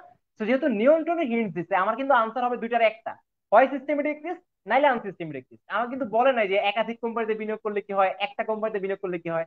আমাকে বলছে যদি তুমি পোর্টফোলিও করো, বৈচিত্র্যায়ন করো, কোন ঝুঁকিটা তুমি এড়ায় যেতে পারবা। আমরা জানি সিস্টেমেটিক রিস্ক সিস্টেম থেকে আসে, এটা আমি এড়াইতে পারবো না। আনসিস্টেমেটিক রিস্ক কোম্পানি থেকে আসে, পোর্টফোলিও করলে এটাকে আমি এড়াইতে পারবো। তো কারেক্ট আনসার হচ্ছে অপশন সি। প্রশ্ন বুঝে আনসার করতে হবে, যারা যারা পারছো। Big round of applause for you, congratulation, তোমরা সঠিক উত্তর দিতে পারছো অপশন সি। আমরা পরে আলোচনায় চলে যাই, ঝটপট দ্রুত আনসার আলোচনায় চলে যাই। বিনিয়োগকারীর দৃষ্টিকোণ থেকে ঝুঁকি দুই প্রকার, একটা হচ্ছে সুদের হার ঝুঁকি, একটা হচ্ছে তারল্যের ঝুঁকি। ধরো তুমি একটা প্রতিষ্ঠানে বিনিয়োগ করছো টাকা পয়সা, এখন তোমার জন্য ঝুঁকিটা দুই রকম হইতে পারে তোমার জন্য সুদের হার ঝুঁকি, হইতে পারে তারল্য ঝুঁকি। তার মানে আমরা পরের স্তরে যদি চলে যাই, ব্যাখ্যা আকারে দেখতে পাবো আমরা জিনিসটাকে। সুদের হার ঝুঁকি কি জিনিস, সুন্দর মতো মনে রাখবা, যেখানে সুদ আছে সেখানে সুদের হার ঝুঁকি আছে। আমি আবার বলতেছি, যেখানে সুদ আছে সেখানে সুদের হার ঝুঁকি আছে। সুদ কোথায় আছে? বন্ডে বিনিয়োগের সুদ আছে। তার মানে তোমরা স্ক্রিনে দেখতে পাচ্ছ, ভবিষ্যতে সুদের হার পরিবর্তনের ঝুঁকিকেই বলা হচ্ছে সুদের হার ঝুঁকি। এখন কোথায় বিনিয়োগ করলে সুদ পাওয়া যায়? বন্ডে বিনিয়োগ করলে সুদ পাওয়া যায়। তো বন্ডের সুদের হার উঠানামা করার কারণে মূল্যের যে পরিবর্তন ঘটে, তার কারণে যে ঝুঁকি দেখা যায় সেটাই হচ্ছে সুদের হার ঝুঁকি। নাম দ্বারাই বোঝা যাচ্ছে। আমরা লাস্ট ফাইন্যান্স লাইভ ক্লাসে কিন্তু এই জিনিসটা নিয়ে আলোচনা করছিলাম যে বন্ডের সুদের হার বৃদ্ধি পেলে বন্ডের বাজার মূল্য হ্রাস পায়, বা বন্ডের সুদের হার হ্রাস পেলে বাজার মূল্য বৃদ্ধি পায়। অর্থাৎ বন্ডের সুদের হারের সাথে বাজার মূল্য সম্পর্ক হচ্ছে ঋণাত্মক বা নেগেটিভ। এই যে নেগেটিভ রিলেশন, এর কারণে কিন্তু তুমি একটা রিস্ক পোহাতে হচ্ছে। এই সম্ভাবনা বা এই রিস্ককে আমরা বলতেছি সুদের হার ঝুঁকি বা ইন্টারেস্ট রেট রিস্ক। চলো আমরা পরের আলোচনায় চলে যাই। আমরা চলে আসি তারল্য ঝুঁকিতে। তারল্য বা লিকুইডিটি রিস্ক। তানভীর ওদেরকে যদি পরের স্লাইডে নিয়ে যাও। তারল্য বা লিকুইডিটি মানে কি, যে কত দ্রুত তুমি একটা সম্পত্তিকে নগদ টাকায় কনভার্ট করতে পারতেছো, বা একটা সম্পত্তিকে কত দ্রুত তার মূল্যের খুব একটা কম বেশ না করে নগদ টাকায় কনভার্ট করতে পারতেছো দ্রুত সময়ের মধ্যে। তাহলে তারল্য ঝুঁকি কি হবে? যখন তুমি সিকিউরিটি গুলোকে দ্রুত নগদে রূপান্তর করতে পারবা না, এমন একটা রিস্ক থেকে যাবে। আমি আবার বলতেছি, যখন কোনো সিকিউরিটিকে দ্রুত নগদে রূপান্তর করতে পারবা না, এমন কোন রিস্ক থেকে যাবে, সেটাই হচ্ছে তারল্য ঝুঁকি। একটা বাস্তব এক্সাম্পল দিই, তাহলে বুঝতে পারবা। ধরো তোমার বিজনেস হচ্ছে রিয়েল এস্টেটের বিজনেস। রিয়েল এস্টেট মানে কি? তোমার হচ্ছে অ্যাপার্টমেন্টের বিজনেস, অর্থাৎ তুমি অ্যাপার্টমেন্ট বানায়া বানায়া বিক্রি করো। তাহলে চিন্তা করো তো, করোনা মহামারীতে মানুষের কাছে টাকা পয়সা নাই, মানুষ কি চাইলেই এখন অ্যাপার্টমেন্ট কিনতে পারবে? উত্তর হচ্ছে চাইলেই কিন্তু অ্যাপার্টমেন্ট কিনতে পারবে না। তো তুমি অ্যাপার্টমেন্ট সেল করতে গিয়ে কিন্তু দ্রুত নগদ টাকায় অ্যাপার্টমেন্টকে কনভার্ট করতে পারতেছো না। এই যে একটা রিস্ক থেকে যাচ্ছে, এটাকে আমরা বলতেছি লিকুইডিটি রিস্ক বা তারল্য ঝুঁকি। সহজ জিনিস ছিল, আমরা পরের আলোচনায় চলে যাই। সো এখন আমরা দুইটাকে একসাথে দেখতে পাচ্ছি। স্লাইডটা যখন তোমরা শেয়ার করবা, শেয়ার করে আমাদেরকে স্ক্রিনশটটা মেসেজ দিবা, পেয়ে যাবা। সো পরের স্লাইডে চলে যাই। আমরা দেখতে পাচ্ছি পরের আলোচনায় একটা এমসিকিউ আছে, যেটা একটু আগে আমরা ডিসকাস করছিলাম। তো দ্রুত আনসার করো তো। বাজার সুদের হার হ্রাস বৃদ্ধির পরে বিনিয়োগের মূল্যের হ্রাস বৃদ্ধিকে কি ঝুঁকি বলা হয়? খেয়াল করো, আমরা কিন্তু ওই যে হিন্টস দিয়ে দিচ্ছিলাম কেমনে মনে রাখবো, ইন্টারেস্ট বা সুদ দিয়ে মনে রাখবো। সো আশা করি আরেকটা সিরিয়াল হবে, কেউ ভুল আনসার করবো না ইনশাল্লাহ, যদি কনসেপ্টটা বুঝতে পারো।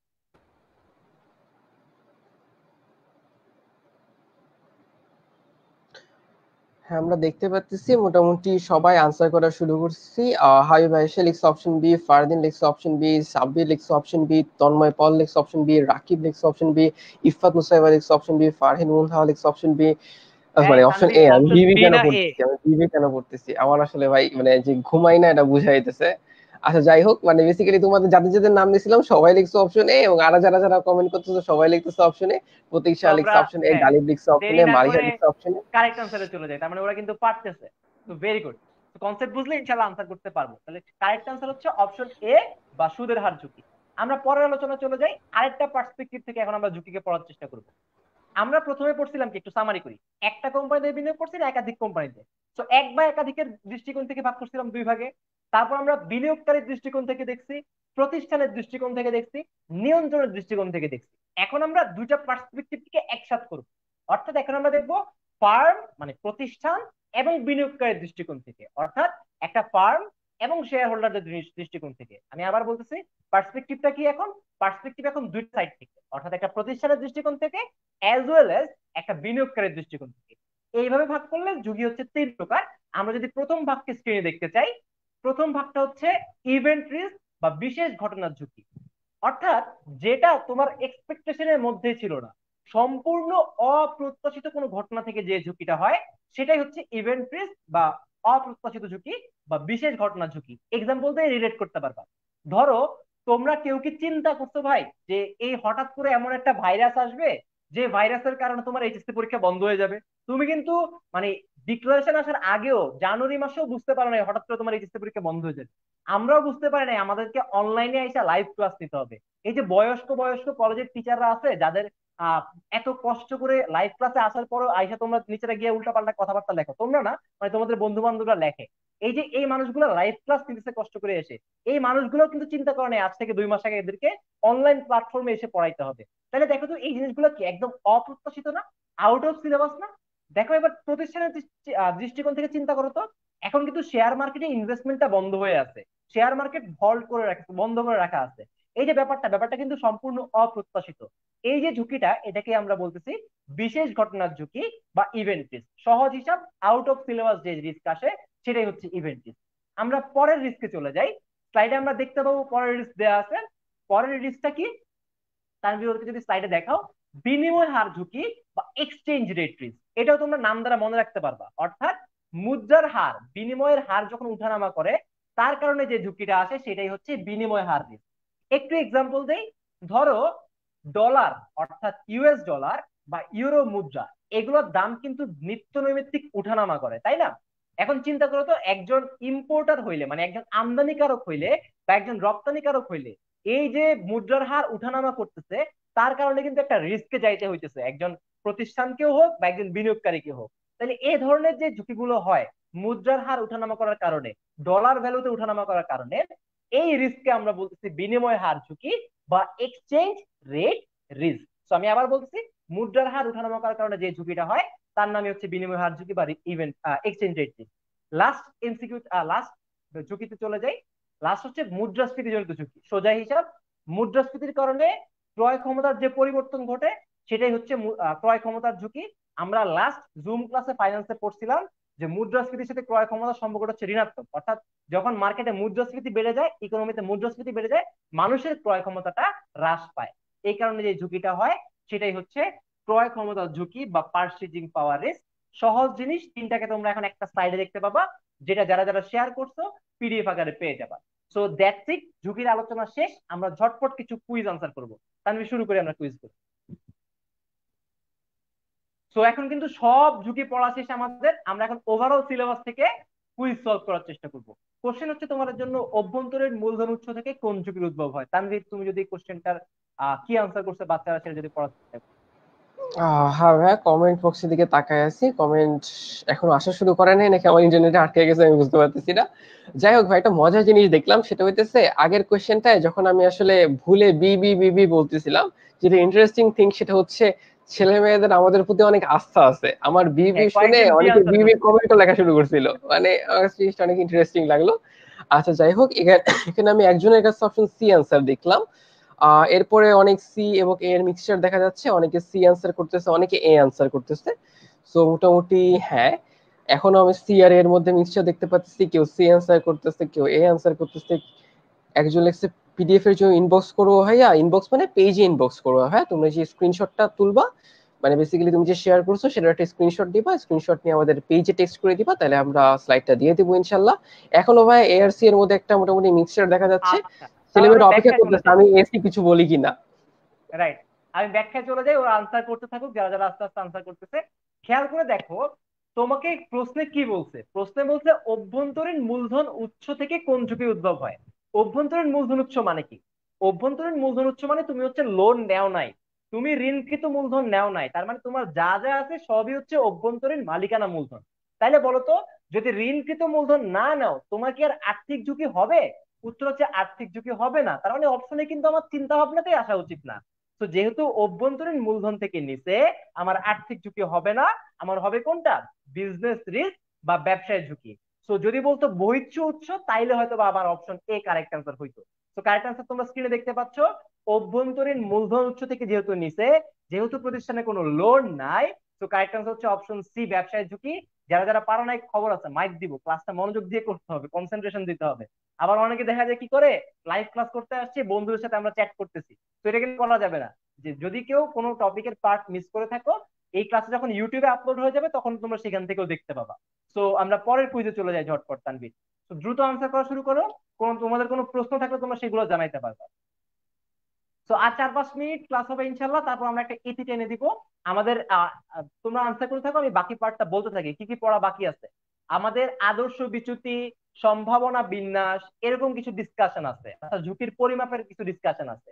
তাছাড়া সিএপিএম মডেল অর্থাৎ ক্যাপিটাল অ্যাসেট প্রাইসিং মডেল, সেটার কিছু ডিসকাশন বাকি আছে। আর লাস্ট ঝুঁকি পছন্দ অর্থাৎ রিস্ক প্রেফারেন্স নিয়ে কিছু ডিসকাশন বাকি আছে। তো এই তিনটা ডিসকাশনই আমরা আগামীতে যখন জুমে ক্লাস করব তখন সেখানে এটার বাকি পার্টটাতে আলোচনা করব। তো সবাই কিন্তু এখন আবার এক লাইনে আসছি, অপশন এ তে চলে আসছি, কারণ আগের ব্যাখ্যাটা বুঝতে পারছি। Very good. এই একজন কে জানি বি আনসার করছে, মাইক দিব। কোন ঝুঁকির ফলে একটি কোম্পানি দেউলিয়া হয়ে যেতে পারে? চিন্তা করো তো, কোম্পানি কখন দেউলিয়া হয়? কোম্পানি তখনই দেউলিয়া হয় যখন সে তার লায়াবিলিটি মিট আপ করতে পারে না, যখন সে তার দায়গুলোকে পরিশোধ করতে পারে না, অর্থাৎ যখন সে লোন নিছে, লোনের টাকা মেটাতে পারে না, তখনই তার দেউলিয়ার ঝুঁকিটা উদ্ভব হয়। So correct answer option A, আর্থিক ঝুঁকি বা ফাইন্যান্সিয়াল রিস্ক, তোমরা যেটাকে স্ক্রিনে দেখতে পাচ্ছ। আমি আবার বলতেছি, দেউলিয়া কোম্পানি কখন হয়? কোম্পানি তখনই দেউলিয়া হয় যখন কোম্পানি লোন নিয়ে লোনের টাকাটা মেটাতে না পারে। তানভীর স্ক্রিনে তোমাদেরকে দেখায় দিচ্ছে, কারেক্ট আনসার হচ্ছে option A. So very good যারা যারা পারছো, আর যারা যারা পারো নাই মাইর খাবা। ভালো করে আহ, প্রশ্ন পড়ে আনসার করার চেষ্টা করো। আরেকটা প্রশ্ন ভালো করে খেয়াল করো, এটা কোন ধরনের ব্যয় আমি হিন্টস দিয়ে দিচ্ছি, সেই ব্যয় দিয়ে কিন্তু তোমরা আনসার করতে পারবা। অফিস খরচ, বিমা খরচ। তার মানে কি, একটা অফিস চালাইতে অফিস খরচ আছে, প্রতিষ্ঠানে যে সম্পত্তি গুলো আছে সেগুলো বাঁচানোর জন্য বিমা করতে হয়, বিমা খরচ আছে, তার মানে ইন্স্যুরেন্স এক্সপেন্স আছে। এগুলা পরিশোধ করতে গেলে যদি তুমি ব্যর্থ হও, তাইলে তোমার কোন ঝুঁকি আসবে? তার মানে টাকা দিয়ে, আয় দিয়ে ব্যয় পরিশোধ করতে না পারার যে সম্ভাবনা। শুধু ঝটপট আনসার করতে থাকো। তো আমরা অপশনটাকে মানে কমেন্টে আনসার দেখতে চাই। ইফাত নুসাইবা আনসার করছে এ, তানজিম বলতেছে এ, মিত্র বলতেছে এ, আকাশ বলতেছে এ, নিয়ামুর বলতেছে এ, সায়রা বলতেছে এ, আবু আব্দুল্লাহ মহসিন অনেকক্ষণ পরে ক্লাসে আসছে বলছে এ, রিফাত বলতেছে এ, মেহেদি হাসান পাটোয়ারি অনেকক্ষণ পরে ক্লাসে আসছে সেও বলতেছে এ, সুমাইয়া বলতেছে এ, তুতুর রহমান বলতেছে এ, ফাহিমা আক্তার বলতেছে এ, রাহিব বলতেছে এ। তার মানে সবাই কিন্তু আমরা কারেক্ট আনসার করতেছি। যাদের যাদের নাম পড়ি নাই তোমরা মনে করে নিবা তোমাদের নাম পড়ছে, কারণ তোমরা কিন্তু স্ক্রিনে তোমাদের নাম দেখতে পাচ্ছ। তন্ময় পল তো আবারও এর সিরিয়াল ধরা দিচ্ছে, তার মানে কারেক্ট আনসার আমরা স্ক্রিনে দেখতে পাচ্ছি অপশন এ। Very good. তার মানে অফিস খরচ, বিমা খরচ এগুলো হচ্ছে পরিচালন ব্যয়। আয় থেকে পরিচালন ব্যয় মেটাতে না পারার যে ঝুঁকি বা যে সম্ভাবনা, সেটাই হচ্ছে ব্যবসায় ঝুঁকি বা বিজনেস রিস্ক। তার মানে তোমরা কিন্তু ঝুঁকি থেকে কোনো প্রশ্ন আসলে তোমাদেরকে ইনশাল্লাহ আটকানো সম্ভব না। আমরা দেখতে চাই আর কিছু আমাদের বাকি আছে কিনা তানভীর। So that's it. আমি আবারও বলতেছি, আজকের ক্লাসে আমরা 75% চ্যাপ্টার 9 কভার করে ফেলছি। আমরা বাকি যে 25% আছে সেগুলো নিয়ে আমাদের যে জুম প্ল্যাটফর্মে রেগুলার ফাইন্যান্স ক্লাস হয় সেখানে আলোচনা করব। আগামী সপ্তাহ থেকে তোমাদের রুটিন দিয়ে দেওয়া হয়েছে তোমাদের স্ব স্ব ব্যাচ গ্রুপে, যে তোমাদের এখন সাপ্তাহিক ক্লাস হবে, অর্থাৎ শনিবার, সোমবার, মঙ্গলবার, বুধ, শুক্রবার এরকম করে সপ্তাহে 4 দিন সি ইউনিটের ক্লাস, ভর্তিকৃত যারা তাদের, আর সি প্লাস ডি যাদের তাদের 5 দিন ক্লাস। তো মোটামুটি আমরা কিন্তু তানকে একটা স্ট্রাকচারে চলে আসছি আল্লাহর রহমতে। ক্লাস করব, ক্লাসের পরে প্রতিদিন বিকাল 4:30টায় ওই ক্লাসের উপরে কুইজ হবে, সবাই কুইজে অংশগ্রহণ করব। তো ইনশাল্লাহ লুমিনাস মানে হচ্ছে কোয়ালিটি সার্ভিস, আমরা সার্ভিস দিতে বদ্ধপরিকর।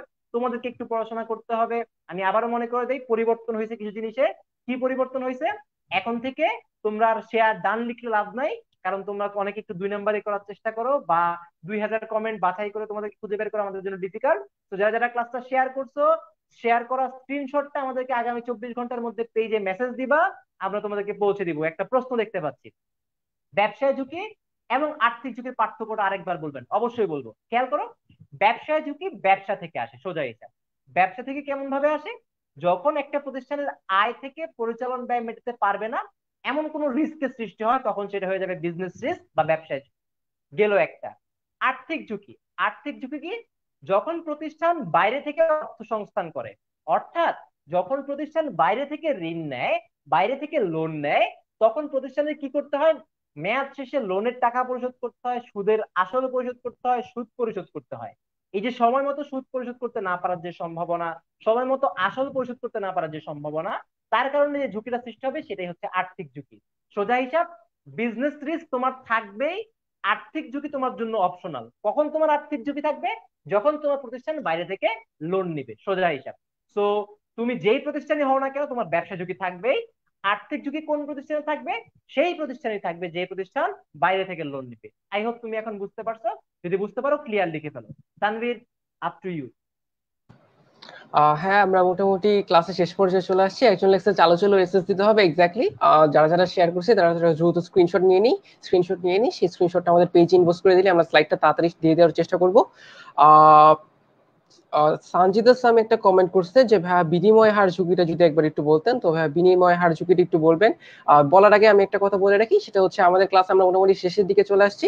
আমাদের নেক্সট সেশন আগামী মঙ্গলবার সাধারণ জ্ঞানের উপর। তোমাদের যাদের মোটামুটি আগ্রহ আছে শিখার, যাদের মোটামুটি জানার আগ্রহ আছে, শিখার আগ্রহ আছে, ওই ক্লাসে ইয়ামিন ভাই হচ্ছে United states of America and Russia এদের মধ্যে যে সম্পর্ক, সেই সম্পর্ক নিয়ে আলোচনা করবে। আমার পার্সোনালি এই সমস্ত ইন্টারন্যাশনাল রিলেশন রিলেটেড আলোচনা খুব ইন্টারেস্টিং লাগে। তো তোমার যদি মনে হয় যে হ্যাঁ এটা তোমার জন্য ইন্টারেস্টিং বা তোমার এটা নিয়ে জানার আগ্রহ আছে, তাইলেই আমাদের এখানে আইসো। যদি তোমার মনে হয় যে না, আচ্ছা আড্ডা মারবো, আড্ডা মারলে আমার সময় বেশি এফিসিয়েন্টলি কাজ হবে, তাহলে ভাই হোয়াটসঅ্যাপ নামে একটা জিনিস আছে, তাহলে ভাই মেসেঞ্জার নামে একটা জিনিস আছে, তাহলে ভাই আরো অনেক কিছু আছে, তোমরা যেগুলো জানো, হয়তো আমার চেয়ে বেশি জানো, তো ওগুলো ইনস্টল দাও, ওগুলো ইনস্টল দিয়ে নিজেরা আলোচনা করো, কোনো সমস্যা নাই। বাট যদি তোমার জানার আগ্রহ থাকে, তাহলে তোমাদের আমন্ত্রণ থাকবে আগামী মঙ্গলবার রাত 9টায়। ইনশাল্লাহ সেই ক্লাস থেকে আমরা অনেক কিছু শেখার চেষ্টা করবো, অনেক কিছু জানার চেষ্টা করবো, অনেক কিছু বোঝার চেষ্টা করবো। তো শুভ ভাই, যে কোশ্চেনটা ছিল বিনিময় হার ঝুঁকিটা যদি আরেকবার একটু বলতেন। সো তানভীর বলছে আগামী মঙ্গলবারে আমরা দেখবো ট্রাম্প আর পুতিনের মধ্যে ঝামেলার কারণ কি, বারাক ওবামা আর পুতিনের মধ্যে কেন ঝামেলা হয়েছিল। তো এই আলোচনাগুলো আমরা ইয়ামিন ভাইয়ের কাছ থেকে শিখবো। আমি বেসিক্যালি নিজে খুবই এক্সাইটেড যে আসলে ট্রাম্প বা পুতিনের মধ্যে ঝামেলা কি, ইউএসএ বা রাশিয়ার মধ্যে ঝামেলা কি। আমি ইনশাল্লাহ সেই ক্লাসে থাকবো এবং শেখার চেষ্টা করবো। সো যে প্রশ্নটা আসছে বিনিময় হার ঝুঁকি, সেটা দিয়ে শেষ করবো। জাস্ট সিম্পলি চিন্তা করো, বিনিময় হারটা কখন আসে?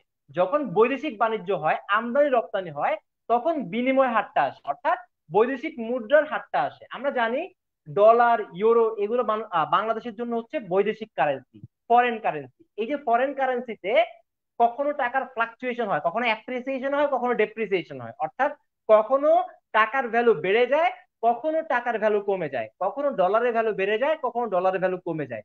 এই যে ডলার ইউরোর ভ্যালুতে যে ফ্লাকচুয়েশন হচ্ছে, যে উঠানামা করতেছে, এইটার কারণে একটা প্রতিষ্ঠানকে যে ঝুঁকিতে পোহাতে হয়, সেটাই হচ্ছে বিনিময় হার ঝুঁকি। সোজা হিসাব, বৈদেশিক মুদ্রার উঠানামা করার কারণে যে ঝুঁকি হয়, সেটাই হচ্ছে বিনিময় হার ঝুঁকি। That's it from me. আশা করি সবাই মোটামুটি বুঝতে পারছো। বাকি আলোচনা ইনশাল্লাহ আমাদের জুম প্ল্যাটফর্মে হবে। আমরা ম্যাথমেটিক্যাল কিছু ছোট্টখাটো আলোচনা করব। তাইলে আই হোপ চ্যাপ্টার 9 নিয়ে কাভার, তোমাদেরকে ইনশাল্লাহ কেউ আটকাইতে পারবে না, থামাতে পারবে না ইনশাল্লাহ। So that's it. তানভীর, সবাই আশা করি ভালো থাকবে, সুস্থ থাকবে। আমার পার্ট থেকে কথাবার্তা শেষ। Thank you very much. এবং সবাইকে মোটামুটি 1 ঘন্টা 6 মিনিট ধরে তোমরা যারা আমাদের সাথে ছিলে এতক্ষণ, তাদের সবাইকে অনেক ধন্যবাদ। আশা করি আমরা তোমাদের একটু হলেও হেল্প করতে পারছি। তো ইনশাল্লাহ আমরা চেষ্টা অব্যাহত রাখবো যাতে ফিউচারেও তোমাদের হেল্প করতে পারি। আমরা আমাদের এন্ড থেকে সবসময় চেষ্টা করবো, আশা করছি তোমাদের এন্ড থেকেও আমরা সাহায্যের হাতটা পাবো। তো ইনশাল্লাহ এর মাধ্যমে আমরা আজকের ক্লাসটা শেষ ঘোষণা করতেছি। তো ভাই আসসালামু আলাইকুম, আল্লাহ হাফেজ। ইনশাল্লাহ আগামী মঙ্গলবার আবার দেখা হবে।